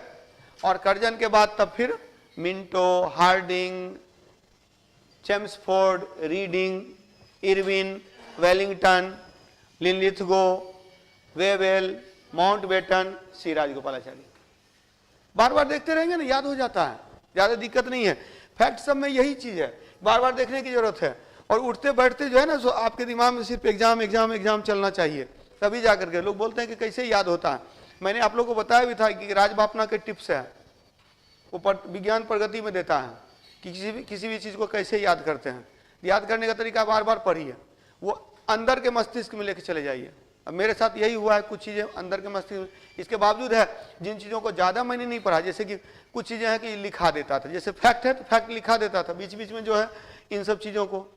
अब क्या है कि ऑनलाइन वाला प्लेटफॉर्म पे लोग रट्टा मार के आते हैं और सुना देते हैं, तो उन सब चीज़ों में थोड़ी दिक्कत होती है। लेकिन यहाँ क्या है कि चीज़ों को समझना होगा, और हर चीज़, जैसे कि वर्नाकुलर प्रेस एक्ट लाया गया, इंडियन आर्म्स एक्ट लाया गया, तो इन दोनों के द्वारा देखिए कि कैसे कांग्रेस की स्थापना की पृष्ठभूमि बनी, राष्ट्रवाद के विकास में कैसे योगदान दिया लिटन और रिपन ने। लिट्टन ने उग्र प्रतिक्रियावाद दिखाया, भारतीयों के ऊपर कंट्रोल करने का प्रयास किया, भारत के राजा महाराजाओं को भी कोई दर्जा नहीं दिया, हीन समझा गया। मतलब अंग्रेज भारतीयों को हे समझते थे, हीन समझते थे। और रिपन जब आया तो रिपन इतना उदार है, इसके बावजूद रिपन के समय की घटना इल्बर्ट बिल, जिसने भारतीयों में राष्ट्रवाद की भावना को भरने में बहुत बड़ा योगदान दिया। क्लियर? निगेटिव से पॉजिटिव होता है। मैं अक्सर बोलता हूं कि आज मेरे पास इतना जो ज्ञान आया उसमें लालू जी के शासन का बहुत बड़ा रोल था। मतलब उन्होंने सामाजिक क्रांति लाया, अच्छी बात है कि नीचे के तबके को बोलना सिखाया, लेकिन कैसे बोलना है वो नहीं सिखाया। अब इसके कारण से क्या हो गया, समस्या ये होगी, मेरे साथ कुछ घटनाएं घटित हुई जिसके कारण से क्या हुआ, मैं बिहार छोड़ के चला गया था। खूब जम के पढ़ाई किया, अब खूब जम के पढ़ाई किया तो नॉलेज ज़्यादा हो गया, लेकिन वही है कि नॉलेज ज़्यादा हो गया तो वो भी घातक हो गया। कम ज्ञान रहने से सिलेक्शन जल्दी मिलता है, ज़्यादा ज्ञान लीजिएगा तो मुश्किल है। और वही होता है कि ये कुछ चीज़ें जो है नहीं, सफलता एट लास्ट मिली ना। मेरे स्टूडेंट प्रथम प्रयास में सफल हो जा रहे हैं। मैं बोलता हूँ ज़्यादा नहीं पढ़ना है, जो नहीं पढ़ते हैं सफल हो जाते हैं, और जो ज़्यादा पढ़ते हैं ना वो आज भी हम मेरे साथ साथ मतलब कि सर कैसे मिलेगी सफलता वो बोलते हैं, जबकि कम पढ़ करके सफलता मिलती है। अब देखिए पीटी बहुत ज़्यादा हेडेक नहीं, पीटी में क्या पता है, आप ह्यूमन एरर मत कीजिए। ज़्यादातर क्या होता है 1, 2, 3 नंबर से छूट जाता है। क्यों छूटता है? ह्यूमन एरर के कारण। अब वो अलग बात है कि कभी कभी क्वेश्चन वगैरह इधर उधर हो जाए तो वो एक अलग मैटर है, लेकिन जनरली देखिएगा वो जो बोलते हैं ना कि पीटी, अक्सर मैंने देखा जो लोग सफल होते हैं ना पीटी में उसको ज़्यादा कठिनाई होती है, किसी तरह से पीटी निकालते हैं। बस पीटी के टाइम में 1 महीना आप सब चीज़ छोड़ दीजिए, कुछ भी आपके दिमाग में एग्जाम के अलावा नहीं रहना चाहिए। मतलब कहने का अर्थ है कि 23 दिसंबर से 23 जनवरी के बीच आपके दिमाग में अगर केवल और केवल 67वीं बीपीएससी रहेगी, आपका पीटी नहीं रुकेगा। लेकिन दिक्कत होता है कि आप कंप्लीट नहीं दे पाते, 100% नहीं दे पाते हैं। मैं भी नहीं दे पाया था, इसीलिए मुझे दिक्कत हुई। तो दिक्कत इसीलिए हुई, आर्थिक तंगी थी, दिल्ली छोड़ना पड़ा, वही सब जान नहीं रहे हैं। तो ये सब चीज़ है, परिवार की जिम्मेदारी के साथ साथ 2 नाव पर पैर रख करके चल रहा था, 100% नहीं दे पाया। अब 100% जब दिया तो कोचिंग बंद हो गई थी। मतलब ये कि पूरा घर में भी कुछ बहुत सारा टेंशन हो गया था। बहुत सारे लोग जो है ना, परिवार के लोग सब टूट गए कि अपने में एकदम पूरा संकुचित हो गया कि नहीं इस बार जो है लास्ट अटेम्प्ट है, पूरा 100% दे देते हैं, हो नहीं हो अलग मैटर है, उसका तो कोचिंग चलाना है। ये चीज़ दिमाग में था, लेकिन 100% दे पाया इसी समय। तो जिन लोगों ने भी 100% दिया है प्रथम प्रयास में वो सफल हुए हैं, प्रथम प्रयास में सफल हुए हैं। वो 100% देने की बात है। जितने भी टॉप करते हैं ना तो वो बेस मजबूत रहता है, और उसके बाद जा करके अपने आप को कमरे में बंद कर लिया और पूरी तरह से तैयारी कर ली, निकल गए। तो वही चीज़ है। अब यहाँ पर रहिएगा, बहुत लोग क्लास नहीं आ पाते, सर घर में ये दिक्कत है वो दिक्कत है। फिर यह कि कुछ लोग क्लास आते हैं इसीलिए कि घर में नहीं पढ़ पाते हैं। तो अब ये देखिए, ये सब दिक्कतें जब होगी तो फिर समस्या है, सिलेक्शन लेने में समस्या, आपको उठते बैठते सब कुछ। और नौकरी वाले हैं तो उनको मतलब एक तरह से 1 महीना के लिए तो पूरा फुल्ली छुट्टी लेना पड़ेगा। अब सोचिएगा कि नौकरी भी कर लें उधर भी निकाल लें तो थोड़ी दिक्कत होती है, थोड़ी दिक्कत होती है, ज़्यादा दिक्कत नहीं होती है। अगर आधार बना हुआ, बेस बना हुआ है, तब फिर लास्ट का 10 दिन काफ़ी है। 10 दिन की छुट्टी लीजिए, 24 आवर दे दीजिए, अगर बेस बना हुआ तो उतने में निकल जाता है। तो ये चीज़ें हैं। लास्ट में क्या करंट अफेयर्स पर ब्रशअप करेंगे ना तो बहुत सारे फैक्ट, अभी जैसे कुछ घटनाएं घटती हैं, जैसे मान ले रहे हैं कि अगर नीति आयोग ने कोई कार्य किया, कोई नया इशू आया, तो नीति आयोग का पूरा फॉर्मेशन जब समझेंगे तो नीति आयोग आया, योजना आयोग की जगह पर योजना आयोग के बारे में पूरा पढ़ेंगे तो उससे रिलेटेड राष्ट्रीय विकास परिषद था। तो अभी इससे रिलेटेड तो वो क्या होगा ना कि लास्ट में जब करंट पढ़ते हैं तो उससे रिलेटेड जो पॉइंट्स हैं वो दिमाग में आ जाते हैं। और जो जिनका बेस बना हुआ है तो उनको दिक्कत नहीं है। वो कोई भी एक मैगजीन को, जैसे कि विजन वाला बोला जाता है, या फिर दर्पण बोला जाता है, या फिर ये दृष्टि का जो करंट अफेयर्स टुडे है, या फिर क्रॉनिकल है, कोई भी एक किताब को फॉलो कीजिए। मैं नहीं मानता, मैं किसी को खराब नहीं बोलता हूँ, कोई भी एक किताब को आप फॉलो कीजिए, लेकिन कंप्लीटली उसी पर रहिए, निकल जाएगा, पीटी में दिक्कत नहीं होगी। लेकिन यहाँ पर और ग्रुपिंग वगैरह जो है ना बेस बनाने के लिए ठीक है, एट लास्ट सिलेक्शन के लिए एकला चलो रे, नहीं तो 10 लोगों के साथ रहिएगा ना तो 10 तरफ दिमाग भी डाइवर्ट होता है। तो ये भी चीजें हैं और कुछ चीजें हैं कि जहां पर, तो यही सब चीजें, इसीलिए मैं बता रहा हूं कि यहां पर मेन पॉइंट पर हम लोग फोकस कर रहे हैं। सबसे पहले क्या देखा था, कैनिंग के बाद एल्गिन के बाद लॉरेंस के बाद मेयो के बाद नॉर्थब्रुक के बाद लिटन के बाद रिपन। तो अब आते हैं रिपन पे लॉर्ड रिपन।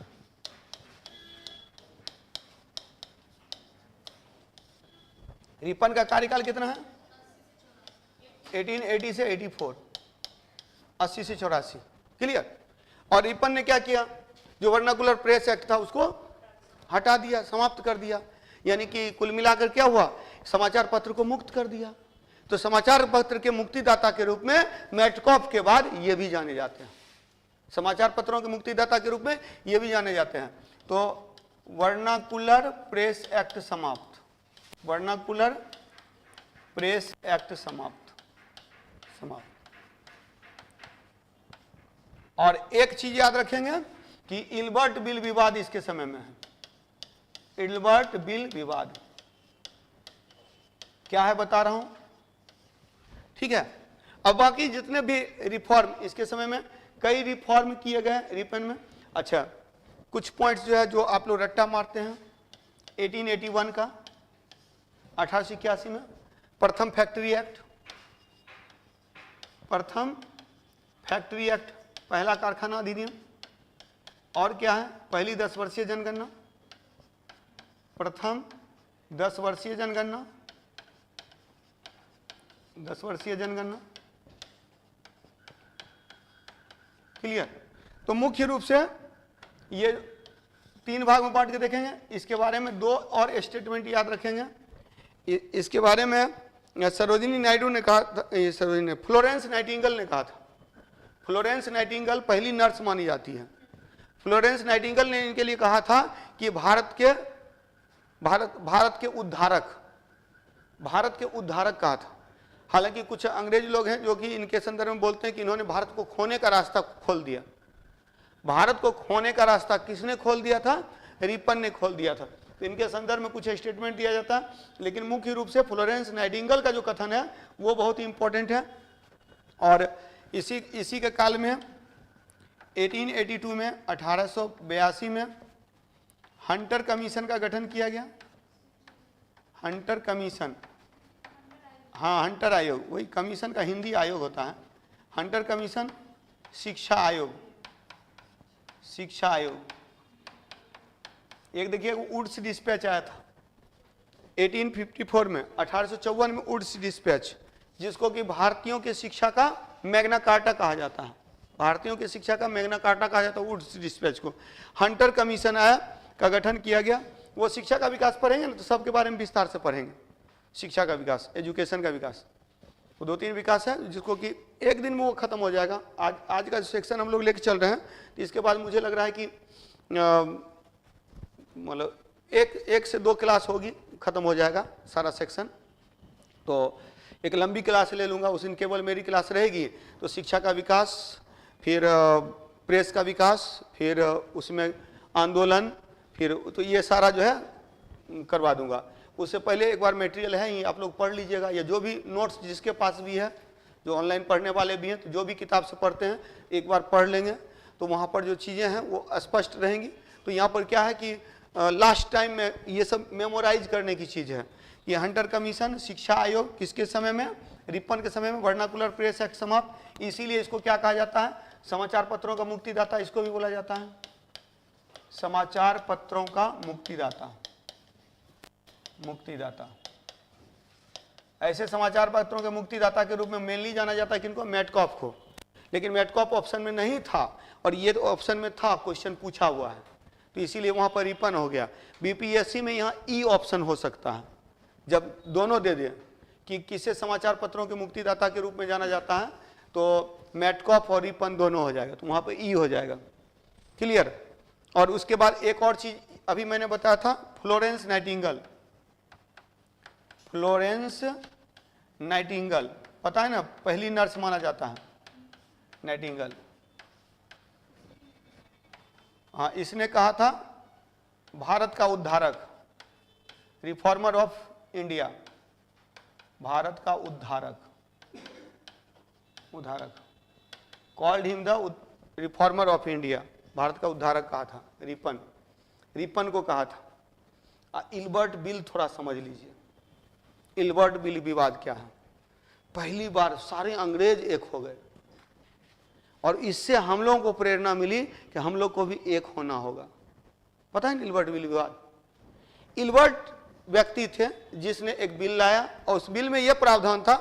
अब देखिए, मैंने पिछले क्लास में बताया था कि नौकर चाहिए, इंग्लैंड से नौकर मंगाएंगे, महंगा पड़ेगा, तो भारत के नौकर ढूंढ लेंगे। वैसे ही आपको पता है जज लोग बहुत पैसा लेते हैं डिसीजन देने के। सबसे ज़्यादा जो बोला जाता है करप्शन है जुडिशियरी में, ऐसा बोला जाता है। अभी भी इसीलिए है, जरा सा काम के लिए आपको जो एफिडेविट ये सब जो है बहुत सारा चीज़ है, सब तो फर्जी एफिडेविट होता है। मैक्सिमम जो साइड से बना करके डाल देते हैं ऐसे। इसीलिए क्या होता है कि पुलिस वेरिफिकेशन अनिवार्य हो जाता है कि कहीं फर्जी तो नहीं बना लिया है। तो ये सारी चीज़ें हैं। तो एक चीज़ याद रखिएगा कि जुडिशियरी में क्या है कि जज लोग, वकील लोग का देखते हैं, राम जेठमलानी सबसे केस लड़वाइए, एक एक हियरिंग का लाखों रुपया ले लेते हैं, सिर्फ उपस्थित होने का कितना, 2 लाख रुपया। तो जितने भी बड़े बड़े जो वकील सब हैं, तो ये सब क्या होता है, एक एक हियरिंग के बहुत पैसे लेते हैं। तो ये कारण क्या है? और यही कारण है कि लोग, पता है, ऐसे लोग सरकारी वकील बनना भी नहीं चाहते हैं। साइड से उतना पैसा आता है, सरकारी क्यों बनेंगे? जज जो है सो वो बहुत लोग जो है जैसे अब इसी कारण से क्या है कि जजों की आय, उस समय क्या था, अब अंग्रेज जज को जब बुलाया जाएगा तो काफी पैसा उस पर खर्चा होगा। तो ऐसे में क्या था कि अब भारतीय जज भी बनने लगे थे, भारतीय भी पढ़ने लगे थे। इल्बर्ट बिल में यह आया था कि अगर कोई अंग्रेज गलती करता है, विक्टिम है, उसकी सुनवाई भारतीय जज भी कर सकते हैं। अंग्रेजों को यह बात अच्छी नहीं लगी, एक काला हम लोगों के गोरों की सुनवाई करेगा, तो ये मतलब कि प्रतिष्ठा की बात हो गई। सारे अंग्रेज एक हो गए, सबने मिलकर विरोध किया, और जबकि उनसे ज्यादा योग्य जज हैं, लेकिन इसके बावजूद नहीं, ये हमारी सुनवाई नहीं करेंगे। तब इसमें थोड़ा सा संशोधन, सोचा कि इसको वापस ले आएंगे तो फिर तो दिक्कत है, थोड़ा संशोधन कर दिया गया। अगर आप असंतुष्ट रहेंगे भारतीय जज से, तो ब्रिटिश जज से आपकी सुनवाई की जाएगी अगली हियरिंग। तो बात तो बराबर हो गया, अगले बार पक्ष में आ जाएगा। तो ये चीजें, तो सारे अंग्रेज जब संगठित होकर के विरोध किया तो कानून को बदलना पड़ा। तो भारतीयों को एक प्रेरणा मिली कि हम लोग भी जब आपस में मिल करके विरोध करेंगे तो सरकार को परिवर्तन लाना पड़ेगा। तो यही था कि भारतीय राष्ट्रीय कांग्रेस की स्थापना की पृष्ठभूमि बनाने में इल्बर्ट बिल ने एक महत्वपूर्ण भूमिका निभाई। भारतीयों को एकजुट होने की प्रेरणा मिली, संगठित होने की प्रेरणा मिली। तो ये याद रखेंगे, इल्बर्ट बिल विवाद। क्लियर? तो इल्बर्ट बिल विवाद इसी से संबंधित है। तो आगे याद रखेंगे लॉर्ड रिपन। हालांकि देखिए अब तो बहुत सारा चीज सुधार हो गया है। अब बहुत सारा चीज क्या है ना कि अब अभी पता है ना आप लोग को कि भारत में क्या है, न्यायपालिका को अभिलेख न्यायपालिका बनाया गया। भ्रष्टाचार तो अंग्रेज के जमाने में ज्यादा थी तुलनात्मक, ईस्ट इंडिया कंपनी भारत ही आई थी घूस दे करके, ये चीज है। अब तो चीजें हैं कि पूरा पारदर्शिता धीरे धीरे चीजों में आ रही है, तो धीरे धीरे बदलाव आ रहा है। परिवर्तन एक दिन में नहीं होता, परिवर्तन लाने में समय लगता है, और धीरे धीरे चीजें सुधर रही हैं, चीजें बदल रही हैं। और बहुत सारा चीजें हम लोग टेक्नोलॉजी का यूज करना सीखेंगे तो धीरे धीरे क्या होगा कि लोग गलत करना छोड़ देंगे, लेकिन उसमें जागरूक होना होगा पब्लिक को। तो वही पब्लिक को जागरूक करने का जो एक प्रयास था, हालांकि इसमें भी भारतीय राष्ट्रीय कांग्रेस की सीमाएं हैं कि सब जो है सो टाई कोट पहन करके आते थे, सब इकट्ठा होते थे, बैठकी करते थे, और जो निर्णय लेते थे तो निर्णय ले लिया, फिर अगले साल मिलेंगे। तो एक साल भर की एक पार्टी टाइप की होगी, सालाना एक पार्टी हो गई। लोग उतना आकर्षित नहीं हो रहे थे। गांधी जी आए, देखिए ज़्यादातर आदमी के पास तो कपड़ा ही नहीं है, तो कोट छोड़ दिए, वो आधी धोती पे काम चलाने लगे, तो सब लोग को लगा अपनी टाइप का आदमी है। नहीं, ये चीज है, लोकप्रियता कैसे मिलती है। लालू जी को लोकप्रियता कैसे मिली, वो भैंस पर बैठ जाते थे, सबको लगता था अपने टाइप का आदमी है। तो इससे क्या हुआ, जन समर्थन। आपको स्वाभाविक सी बात है, लोगों का समर्थन लेने के लिए लोगों के अनुसार काम करना पड़ेगा। कोई भी जनप्रिय ऐसे नहीं होता है, जनप्रिय होता तो जनता के अनुसार काम करता है। अभी बहुत मतलब कि एक मास है, मतलब देखा जाए तो पूरा का पूरा इंडियन, अगर देखा जाए इंडिया में राष्ट्रीयता की बात होगी तो भारत के पक्ष में तो हम लोग सब खड़े रहेंगे। तो वही मोदी जी बोलते हैं भारत माता की जय, तो सब इकट्ठा हो जाता है। तो ये चीज जनप्रिय कैसे होते हैं, आपकी जो एक भावना है उस भावना के अनुरूप काम करने की चीज है। तो वही चीज गांधी की लोकप्रियता कैसे हुई, राष्ट्रवाद जो है कैसे, देखिए कि एक पढ़े लिखे वर्ग से लेकर के जनता तक आता है। और किस तरह से गांधी जी के समय में क्या हुआ कि अखिल भारतीय जन आंदोलन बना, मास मूवमेंट बना। ये मास मूवमेंट बनने में बहुत बड़ी भूमिका रही। ये इन चीजों को समझना होगा, तभी जाकर के देखिए चीजों को लॉजिकल समझिए। कोई भी गलत, कोई नहीं चाहता है कि ब्रिटिश शासन भी चाहती थी कि हम तो अनंत काल तक भारत पर शासन करें, लेकिन जो ब्रिटिश शासन की कमियां थी उन कमियों को वो दूर नहीं कर पाए। बाद में प्रयास होता है, रिस्पॉन्सिबल गवर्नमेंट की का कॉन्सेप्ट आता है, कब से आता है, 1909 के बाद से, लेकिन तब तक देर हो चुकी है। एक अखिल भारतीय जो संगठन बन गया था, कौन सी, भारतीय राष्ट्रीय कांग्रेस। भारतीय राष्ट्रीय कांग्रेस जो है ऑल इंडिया लेवल पर नेतृत्व करने लगी थी, तो ये चीजें हुई। तो लिटन से ऑल इंडिया कॉन्फ्रेंस होने के लिए एक जो महत्वपूर्ण भूमिका थी इसकी, इल्बर्ट बिल की, इल्बर्ट बिल। और तब इल्बर्ट बिल जो है लॉर्ड रिपन के समय में आया। इसके बाद आता है लॉर्ड डफरिन। और डफरिन के समय की सबसे महत्वपूर्ण घटना क्या है, कांग्रेस की, भारतीय राष्ट्रीय कांग्रेस की स्थापना, लॉर्ड डफरिन।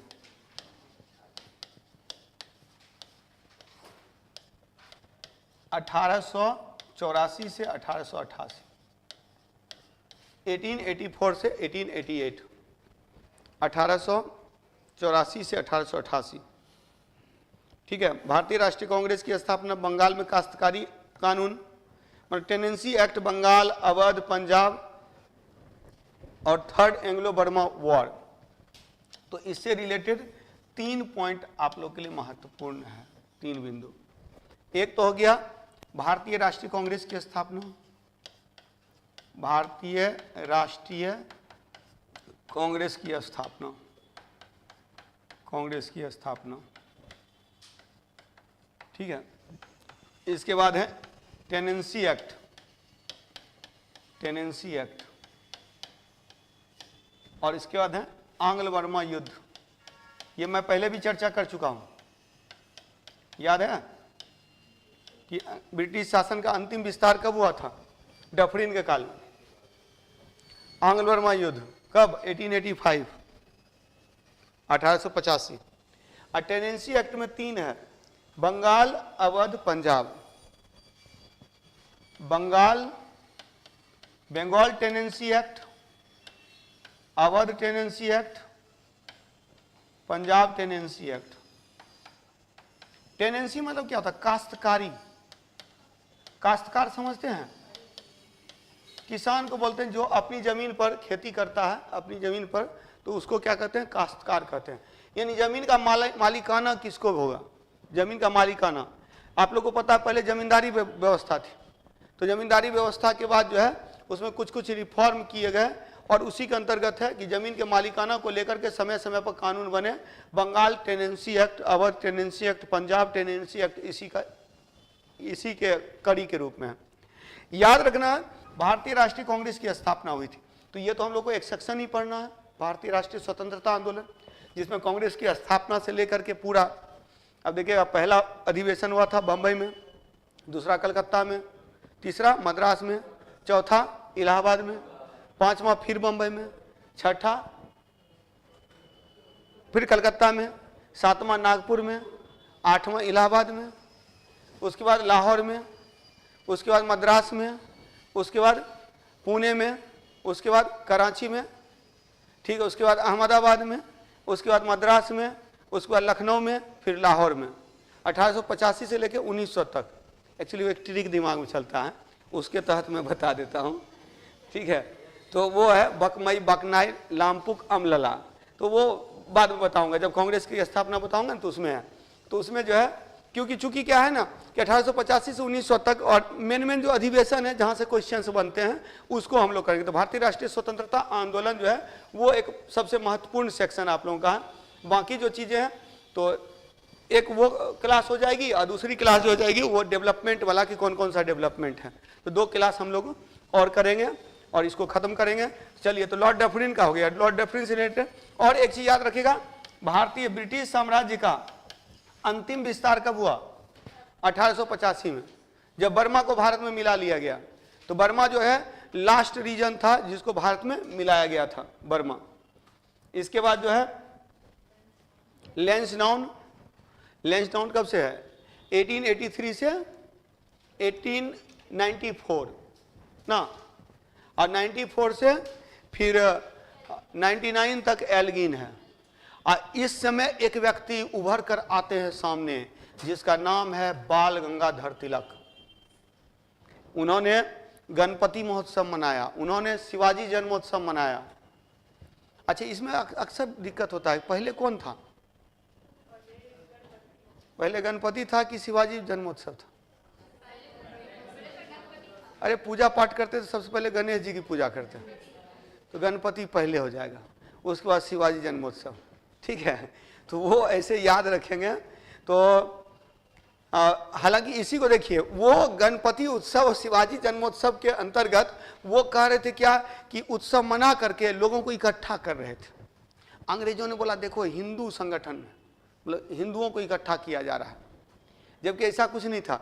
शिवाजी जन्मोत्सव के अंतर्गत वो मुगलों को विदेशी के रूप में और शिवाजी को देशी के रूप में दर्शा रहे थे। लेकिन इसको अंग्रेजों ने बताया कि मुगल मुसलमान हैं, शिवाजी हिंदू हैं। तो यहीं से जो बोलते नहीं है कि एक तो सर सैयद अहमद खां और दयानंद सरस्वती ने काम कर दिया था हिंदू और मुसलमानों को संगठित करने का। अब इन्होंने जो काम किया इसको भी सांप्रदायिक रूप दिया गया और तब धीरे धीरे कांग्रेस को हिंदुओं की संस्था घोषित करके और मुसलमानों को अपने पक्ष में लेने का प्रयास किया और उसी का परिणाम था मुस्लिम लीग की स्थापना। मुस्लिम लीग की जो स्थापना हुई तो उसमें बहुत बड़ा रोल इसका है कि इस भावना का, जिसमें कि आप देखेंगे और मुस्लिम लीग की को और मजबूत करने का काम किया था 1909 का मोर्ले मिंटो सुधार, पृथक निर्वाचन देकर। और पृथक निर्वाचन अभी तक तो अंग्रेज भूमिका निभा रहे थे। आप लोग एक चीज और देखेंगे, भारत के विभाजन में जो बहुत बड़ा मतलब बीज का काम किया था 1909 का अधिनियम। बोला जाता है कि मिंटो का एक स्टेटमेंट है, हम लोग सर्प के विषदंत बो रहे हैं जिसकी फसल काफी जहरीली होगी, कड़वी होगी। ये मिंटो का कथन है। हालांकि मिंटो ने पृथक निर्वाचन की अवधारणा ले आया था और उसके बाद तब कांग्रेस की जिम्मेदारी बन जाती है। जबकि आगे देखेंगे कि जिन्ना आए तो जिन्ना ने क्या किया कि कांग्रेस और मुस्लिम लीग को एक कर दिया था। हिंदू मुस्लिम एकता का अग्रदूत बोला गया सरोजिनी नायडू के द्वारा मोहम्मद अली जिन्ना को। यही मोहम्मद अली जिन्ना बागी हो जाता है। तो बागी क्यों हो जाता है? तब फिर वहां देखिएगा कांग्रेस के ऊपर हिंदूवादी संगठनों का प्रभाव। और इस संदर्भ में कुछ गलतियां हुई जो 2 भूल थी। पहली भूल लखनऊ पैक्ट में पृथक निर्वाचन को स्वीकार करना और दूसरी भूल थी जो सबसे बड़ी भूल थी वो 1928 में नेहरू रिपोर्ट में पृथक निर्वाचन को अस्वीकार करना। और इसके बाद तब क्या हो गया, 1937 का चुनाव हुआ जिसमें जिन्ना को हार मिली। जब जिन्ना को हार मिली तो जिन्ना बौखला गया। उसके बाद जो है वो पृथक देश का कॉन्सेप्ट। हालांकि ये भी आप लोग को याद रखना चाहिए, सारे जहां से अच्छा हिंदुस्तान हमारा, किसने कहा था? मोहम्मद इकबाल साहब ने। और मोहम्मद इकबाल साहब ने कहा था मुसलमानों के लिए एक पृथक राज्य होना चाहिए। पहली बार पृथक राज्य की अवधारणा जो है वो मोहम्मद इकबाल साहब ने दिया था। और देखिए बहुत सारी इतिहास में वही है कि इतिहास में की गई गलतियों को दोहराया न जाए और इतिहास की चीज़ों से सीखा जाए, यही इतिहास का महत्व है। और वही चौधरी रहमत अली जिसने पाकिस्तान शब्द का प्रयोग किया था उसे एयरपोर्ट से ही भगा दिया गया था, पाकिस्तान घुसने तक नहीं दिया गया था। ये भी एक बात है, ये भी एक कहानी है। तो वही चीज है। तो यहां पर देखेंगे, और पता है मतलब बोला जाता है कि 1828 तक विभाजन को रोका जा सकता था, 37 तक भी रोका जा सकता था अगर मोहम्मद अली जिन्ना को संतुष्ट कर दिया जाता, लेकिन 40 के बाद विभाजन को नहीं रोका जा सकता था, कोई नहीं रोक सकता है। और भले नाथुराम गोडसे इसका दोषी गांधी जी को माने, लेकिन उस समय की जो परिस्थिति थी, उस परिस्थिति में वन मैन आर्मी कहा था लॉर्ड माउंटबेटन ने महात्मा गांधी को, वन मैन बाउंड्री फोर्स कहा था। तो ये इसी संदर्भ में कहा था कि उस समय की जब परिस्थितियां देखिएगा तो परिस्थितियां बहुत ही खराब हो गई थी। हालांकि गोडसे का भी स्टेटमेंट गलत नहीं है, गोडसे भी अपने स्तर पर, गोडसे का भी जो कथन है वो देखिएगा तो विचारणीय है। विचारणीय इसीलिए है कि गोडसे का क्या कथन है कि हम लड़ते मरते कोई दिक्कत नहीं है, लेकिन विभाजन तो नहीं होता, साथ तो रहते। अगर गांधी जी स्वीकार नहीं करते विभाजन को तो विभाजन नहीं होता। गांधी जी को इसीलिए वो दोषी मानते थे, उसका स्टेटमेंट था। और नाथुराम गोडसे का अंतिम स्टेटमेंट क्या पता है कि मेरी अस्थियों को अविभाजित सिंधु में बहाया जाए। मतलब उसको विश्वास था कि एक दिन ऐसा होगा कि भारत पाकिस्तान एक हो जाएगा और तब उस सिंधु की धारा में, अविभाजित धारा में उसकी अस्थियों को विसर्जित किया जाए। तो लोग तो क्या करते हैं, इतिहास को गलत तरीके से पढ़ते हैं, गलत तरीके से पढ़ाते हैं। मतलब आप देखिएगा तो जिन्ना भी अपने स्तर पर सही है, नेहरू भी अपने स्तर पर सही है, गोडसे भी अपने स्तर पर सही है, सबकी अपनी अपनी वैचारिक जो पृष्ठभूमि है, उनका अपना विचार है। और हम क्या करते हैं कि उनको एक को टारगेट करके दूसरे पर ब्लेम करते हैं। लेकिन सबकी पृष्ठभूमि कैसे बनती है वो देखिए। एक आदमी जन्म से बाय बर्थ थोड़े ना चोर होता है, बाय बर्थ थोड़े ना डाकू होता है। परिस्थितियां कुछ उस तरह की हो जाती है जिसके कारण से, अब मैं ऐसे ही विभाग में चला गया हूं जहां मुझे यही सब सोचना है पता है कि नहीं, प्रोफेशन में यही है कि पुलिस पकड़ के लाएगी, जेल में डालेगी और कोर्ट जो उसको ये में करेगा और हम जाएंगे उसको छुड़ाने के लिए। तो छुड़ाने के लिए क्यों जाएंगे? तो वो बाय बर्थ वैसा नहीं था, बाय बर्थ वैसा नहीं था। क्यों, किस परिस्थिति में वो किया? अगर उसको माफ किया जा सकता है, किया जाने वाली परिस्थिति है तो उसको माफ कर दिया जाए, उसको छोड़ दिया जाए। क्या है कि उससे पूरा परिवार उसका बंधा हुआ है और सिर्फ वो जेल में नहीं है, पूरा का पूरा परिवार उससे प्रभावित हो रहा है। तो वही चीज है। तो इसीलिए ये चीज को समझना बहुत जरूरी है। पॉजिटिव सोचिए, पॉजिटिव सोचिएगा तो सारा विवाद खत्म हो जाएगा। मौलिकता में जाइए, मौलिकता में जाइएगा तो कोई आपको गलत नहीं मिलेगा, हर एक का अपना योगदान है।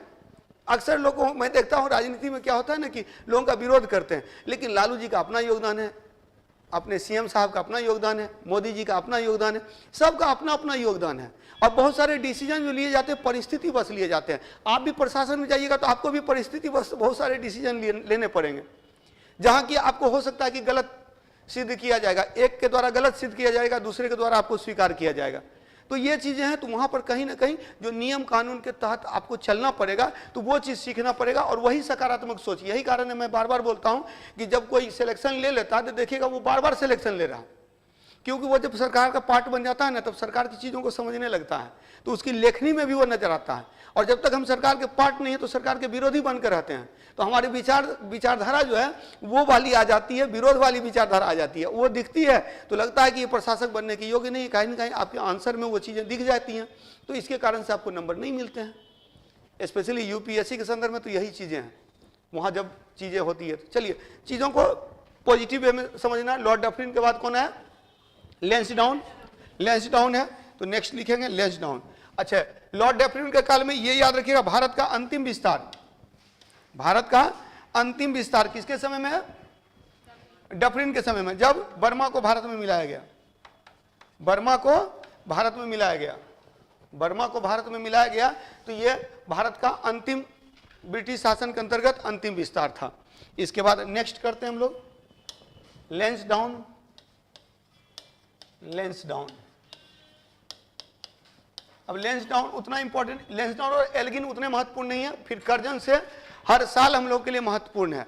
अब फिर मैंने बताया था कि कर्जन करने के बाद 1905 से लेकर के, मिंटो से लेकर के और वहां तक जो माउंटबेटन तक, सी राजगोपालाचारी तक, तो वो हर साल हमारे लिए इंपॉर्टेंट है। जो भारतीय राष्ट्रीय स्वतंत्रता संघर्ष पढ़ेंगे तो वहां उनके बारे में हम लोग पढ़ लेंगे।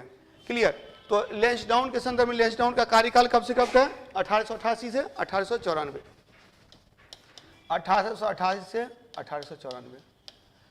और इसमें एक बहुत महत्वपूर्ण बात है 1892 का भारतीय शासन अधिनियम, भारतीय परिषद अधिनियम। भारतीय परिषद अधिनियम याद है ना, कितना भारतीय परिषद अधिनियम? तीन भारतीय परिषद अधिनियम। भारतीय परिषद अधिनियम क्यों कहते हैं? क्योंकि भारत परिषद के द्वारा के प्रभाव में बनाया गया था। कौन कौन? 1861, 1892 और 1909। तो लैंसडाउन के संदर्भ में 2-3 बातें याद रखेंगे। तिलक के द्वारा गणपति महोत्सव, मणिपुर में विद्रोह, भारतीय परिषद अधिनियम और दूसरा फैक्ट्री एक्ट। तो ये 4 पॉइंट याद रखेंगे। तो 4 पॉइंट को दिमाग में रखेंगे, 4 पॉइंट को। मणिपुर विद्रोह के बारे में वो हम लोग विद्रोह की श्रृंखला के अंतर्गत देखेंगे। यहाँ सबसे इंपॉर्टेंट है 1892 का भारतीय परिषद अधिनियम। भारतीय परिषद अधिनियम क्या आया था? विधायिका के सदस्यों को परिषद अधिनियम, प्रश्न पूछने का अधिकार, बताए थे ना, विधायिका के सदस्यों को प्रश्न पूछने का अधिकार, याद है? विधायिका की स्थापना कब की गई थी? 1853 में, 1853 में। अब विधायिका के सदस्य को कोई अधिकार नहीं था, वो कानून बनाकर दे देता था। अब उसको लागू करती थी कार्यपालिका उसको लागू करती थी। लेकिन वही विधायिका के सदस्य को पहली बार प्रश्न पूछने का अधिकार मिला इसमें। लेकिन एक बार पूछ लिया तो पूछ लिया, दोबारा मत पूछना, मतलब पूरक प्रश्न नहीं पूछना है। तो पूरक प्रश्न नहीं पूछना। बजट पर बहस करने का अधिकार मिल गया, बजट पर बहस करने का अधिकार मिल गया। क्लियर? बजट पर बहस करने का अधिकार। इसके बाद ये इसी में क्या किए हम लोग? मणिपुर विद्रोह, मणिपुर विद्रोह। इसके बाद मणिपुर विद्रोह के बाद एक और पॉइंट याद रखना है, क्या बताए थे? लैंसडाउन, द्वितीय फैक्ट्री एक्ट, द्वितीय फैक्ट्री एक्ट। अच्छा, कारखाना अधिनियम पहली बार कब आया था? 1881 में। 1881 में पहला, 1891 में दूसरा। सर 1891। तो इसमें याद रखिएगा लैंसडाउन में। और एक जो बहुत महत्वपूर्ण है, तिलक के द्वारा गणपति महोत्सव। एल्गिन के समय में शिवाजी जन्मोत्सव, गणपति महोत्सव। क्लियर? तो ये 4 पॉइंट याद रखना है लैंसडाउन के संदर्भ में। और लैंसडाउन के बाद इसी में याद रखना, अच्छा फैक्ट्री एक्ट जो लाया गया ना, काम के घंटों में कमी, जैसे कि होता है ना 8 घंटा का जो काम होता है, तो वो सारी चीज़ें जो है यहाँ पर जो प्रथम फैक्ट्री एक्ट, द्वितीय फैक्ट्री एक्ट में, जैसे कि बच्चों को हार्ड काम में नहीं लगाना है, तो और सब जो कारखाना से संबंधित जो अधिनियम है, पहला अधिनियम था 1881 में, दूसरा था 1891 में। 1891 में लैंसडाउन के समय में। तो लैंसडाउन के समय में इतनी बातें हैं। नेक्स्ट आइए एल्गिन, ये 4 पॉइंट याद रखना है। और गणपति महोत्सव बनाया गया था किनके द्वारा? तिलक के द्वारा, बाल गंगाधर तिलक। बाल गंगाधर तिलक का जो कॉन्सेप्ट था याद रखिएगा, ये खुद कोई आंदोलन जनरली नहीं करते थे, आंदोलन का नेतृत्व नहीं करते थे, लेकिन इनके जो भड़काऊ भाषण है उससे क्या होता था, आंदोलन शुरू हो जाती थी। और इन्होंने एक जो खास करके सबसे इंपॉर्टेंट इसमें है कि अभी प्लेग फैला था, और प्लेग कमिश्नर रेंड और आयस्ट प्लेग कमिश्नर। अब प्लेग कमिश्नर ने आदेश दिया, प्लेग जो बीमारी है ना वो फैलती है, वायरस है तो फैलती है। तो ऐसे में क्या था, प्लेग के जो पेशेंट है उसको अलग करना। अभी जो हम लोग किए थे क्या लॉकडाउन में, क्या किया जाता था कि अलग अलग करके रख देते थे ना, क्वारंटाइन। ठीक है, तो ये क्वारंटाइन का कॉन्सेप्ट जो है यहाँ पे भी लाया गया था। अब इसी पर क्या हो गया ना कि जब किसी को ले जाते थे, अभी भी देखिएगा बहुत लोग बोले कि हम लोग सब साथ रहेंगे, मरेंगे कोई दिक्कत नहीं। भारतीय लोग भावनात्मक रूप से जुड़े रहते हैं, तो यहाँ भी जुड़े हुए थे। तो भारतीय लोग जो थे वो हॉस्पिटल जाना नहीं चाहते थे, क्या हॉस्पिटल जो गया मरा। ठीक है, तो भारतीय लोगों ने, तो क्या हुआ कि अंग्रेज आते थे जबरदस्ती उठा के ले जाते थे। तो जबरदस्ती जब लेके जाते थे तो माँ बहनें विरोध करती थी, तो उनको भी एक तरह से देखा जाए तो उनके विरोध को रोका जाता था। तो इसी पर लिखा था, तिलक ने लिखा था कि भारतीय भारतीय लोगों का खून कितना ठंडा हो गया है कि उनकी माँ बहनों के साथ दुर्व्यवहार हो रहा है और वो चुपचाप देख रहे हैं। तो कुछ लोगों का खून खौलेगा ही। खून खौला, चापेकर बंधु जाकर के मार दिए रैंड और एस्ट को। तो पहली जो राजनीतिक हत्या बोली जाती है, पहली जो आतंकी हत्या बोली जाती है, चापेकर बंधुओं के द्वारा रैंड और एस्ट की हत्या की गई थी। क्लियर। और वो काल किसका था? एल्गिन का। तो अगला देखेंगे एल्गिन, एल्गिन द्वितीय, एल्गिन द्वितीय, एल्गिन सेकंड। काल कब से कब है? 1894 से 1899।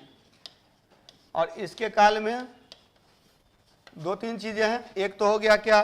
तिलक का शिवाजी महोत्सव, शिवाजी जन्मोत्सव, शिवाजी जन्मोत्सव, जन्मोत्सव। तो birth festival of Shivaji by Tilak in the period of Elgin. इसी के समय में, इसके काल की और जो महत्वपूर्ण घटना है एल्गिन द्वितीय में, तो कई जगह अकाल पड़े थे, तो अकाल की जांच करने के लिए लॉयल कमीशन, लॉयल कमीशन। कितना आयोग अभी तक हो गया अकाल से संबंधित?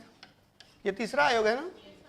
इससे पहले कौन था? कैंपवेल आयोग, फिर स्ट्रेची आयोग, उसके बाद लॉयल आयोग, लॉयल आयोग के बाद फिर आएगा करजन के समय में, करजन के समय में तो लॉयल कमीशन, लॉयल आयोग, मैकडोनाल्ड आयोग, मैकडोनाल्ड आयोग आया करजन के समय में।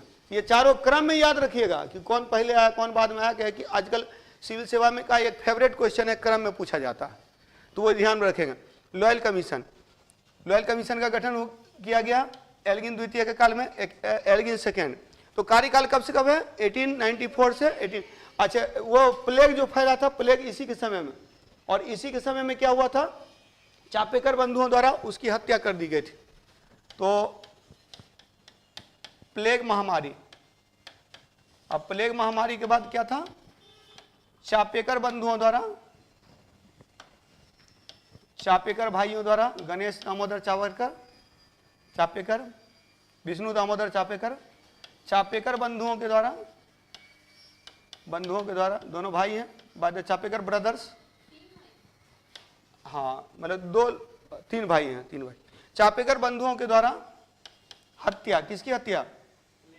प्लेग कमिश्नर की हत्या, रैंड आयर्स्ट, प्लेग कमिश्नर की हत्या, assassination of plague commissioner by Chapekar brothers. और ड्यू टू प्लेग एपिडेमिक, जो प्लेग महामारी के कारण से जो डिसीजन लिए गए थे, जो ऑर्डर दिए गए थे, इस ऑर्डर के अगेंस्ट जो लेख लिखा था, भड़काऊ भाषण लिखा था, किसने लिखा था? तिलक। अच्छा, इसमें तिलक को दोषी माना गया कि तिलक ने भारत में अशांति फैलाया है। किसने? वैलेंटाइन चिरोल ने।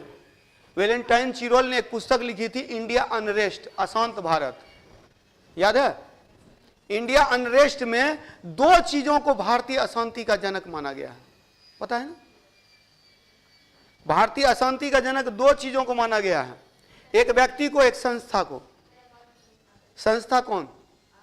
आर्य समाज। आर्य समाज को क्यों आर्य समाज को माना गया? पहली बार आर्य समाज के अंतर्गत ही दयानंद सरस्वती ने स्वराज शब्द का प्रयोग किया था। स्वराज नहीं, 1906 नहीं, स्वराज से रिलेटेड तीन चार चीजें याद रखिएगा। पहली बार स्वराज शब्द का प्रयोग किया था दयानंद सरस्वती ने, आर्य समाज ने किया था कि स्वराज से अच्छा कोई राज नहीं है, स्वराज हमारा जन्मसिद्ध अधिकार है, हम इसे लेकर रहेंगे, बाल गंगाधर तिलक। फिर कांग्रेस के मंच से स्वराज शब्द का प्रयोग 1906 में दादा भाई नौरोजी ने किया था, कलकत्ता अधिवेशन। और 1909 में हिंदू स्वराज पुस्तक की रचना की थी गांधी जी ने। 1923 में स्वराज पार्टी की स्थापना किया था मोतीलाल नेहरू और सी आर दास ने, और 1929 में पूर्ण स्वराज का नारा दिया था जवाहरलाल नेहरू। तो स्वराज से रिलेटेड इतना पॉइंट याद रखना है। लेकिन स्वराज शब्द का प्रथम प्रयोग किया था, देखिए आरंभिक दो व्यक्ति हैं, दो लोग हैं जिनके लेखनी ने जो भारतीय राष्ट्रीयता की नींव रखी थी, उसमें एक है दयानंद सरस्वती और दूसरा है बंकिम चंद्र चटर्जी। बंकिम चंद्र चटर्जी जो आनंद मठ पुस्तक की रचना किया था। क्लियर? तो ये दो लोग हैं जिन्होंने क्या किया था, राष्ट्रवाद की भावना के विकास में अपना योगदान दिया, उसकी पृष्ठभूमि बनाई, बाद में एक संस्था बनती है। तो एक एक चीज को समझिए। लोग क्या करते हैं ना, राष्ट्रवाद, केवल राष्ट्रवाद कोई ऐसा नहीं है कि अचानक से आ गया, कांग्रेस की स्थापना हुई राष्ट्रवाद आ गया। राष्ट्रवाद का मतलब क्या होता है? राष्ट्रवाद का मतलब क्या? होल नेशन, मतलब कि जो भी लोग हैं, एक पूरे देश में रहने वाले लोग, चाहे वो यहाँ के हो चाहे वो यहाँ को हो, ये पूरे के प्रति आस्था रखते हैं। इसी को नेशनलिज्म कहा जाता है। तो नेशनलिज्म का जो कॉन्सेप्ट है, राष्ट्रवाद का जो कॉन्सेप्ट है, इसकी पृष्ठभूमि का निर्माण किया 1857 के विद्रोह। 1857 के विद्रोह ने क्या किया था? एक पृष्ठभूमि का निर्माण किया, और उसमें जो लोगों को संगठित करने का जो काम किया, लोगों में राष्ट्रवाद की भावना को बढ़ाने का जो काम किया इनिशियली, तो 1857 के विद्रोह के बाद की जो भावना है, जो मानसिकता है, उसमें दयानंद सरस्वती और बंकिम चंद्र चटर्जी की जो लेखनी है, और उसके बाद जो कुछ ब्रिटिश नीतियां जिसमें इल्बर्ट बिल जैसे जो घटनाएं हैं, इन सब घटनाओं का होलसम था, परिणाम था कि 1885 में भारतीय राष्ट्रीय कांग्रेस की स्थापना हुई। और उससे पहले ऐसी बात नहीं है कि ये एओ ह्यूम ने ही ऐसा कर दिया। एओ ह्यूम से पहले एक काम किया था, सुरेंद्रनाथ बनर्जी ने इंडियन एसोसिएशन की स्थापना की। और पता होगा आप लोग को, इंडियन एसोसिएशन और भारतीय राष्ट्रीय कांग्रेस दोनों की बैठक एक साथ 85 में हुई थी, एक कलकत्ता में एक बॉम्बे में। यही कारण है कि बंगाल के जो लोग थे वो कांग्रेस की स्थापना में नहीं शामिल हो पाए थे। और इसलिए क्वेश्चन भी आता है, निम्नलिखित में से कौन से जो स्वतंत्रता सेनानी या कह सकते हैं स्वतंत्रता आंदोलनकारी थे जो कि भारतीय राष्ट्रीय कांग्रेस की स्थापना में अनुपस्थित थे? तो चाहे वो सुरेंद्रनाथ बनर्जी हो, चाहे वो एसएस बंगाली हो, चाहे वो आनंद मोहन बोस हो, तो ये सब जो थे, ये सब बंगाल में थे, तो ये लोग शामिल नहीं हो पाए। और तब इन दोनों को एक करने के लिए जो 85 का जो भारतीय राष्ट्रीय कांग्रेस का अधिवेशन बॉम्बे में हुआ, तो 86 में ये कलकत्ता में हुआ, और तब दोनों एक हो गया। और तब जो कांग्रेस को एक मजबूत आधार मिला, तो मजबूत आधार मिला 86 में, और उस पर हम लोग बहुत सारा चीज देखेंगे। तो यहां से फिर और उसके बाद कर्जन को भी उसी संदर्भ में देखेंगे, जब जो नीति थी, हाँ नेक्स्ट क्लास में ही, तो वो नेक्स्ट क्लास में ही हम लोग करेंगे कि नेक्स्ट क्लास में भारतीय राष्ट्रीय स्वतंत्रता आंदोलन पढ़ेंगे, और उसी के अंतर्गत कर्जन से लेकर के और माउंटबेटन तक हम लोग को जाना है। कर्जन से माउंटबेटन तक, कर्जन के समय की जितनी घटनाएं हैं वो लेकर के माउंटबेटन तक पढ़ेंगे। चलिए इतना ही रखते हैं।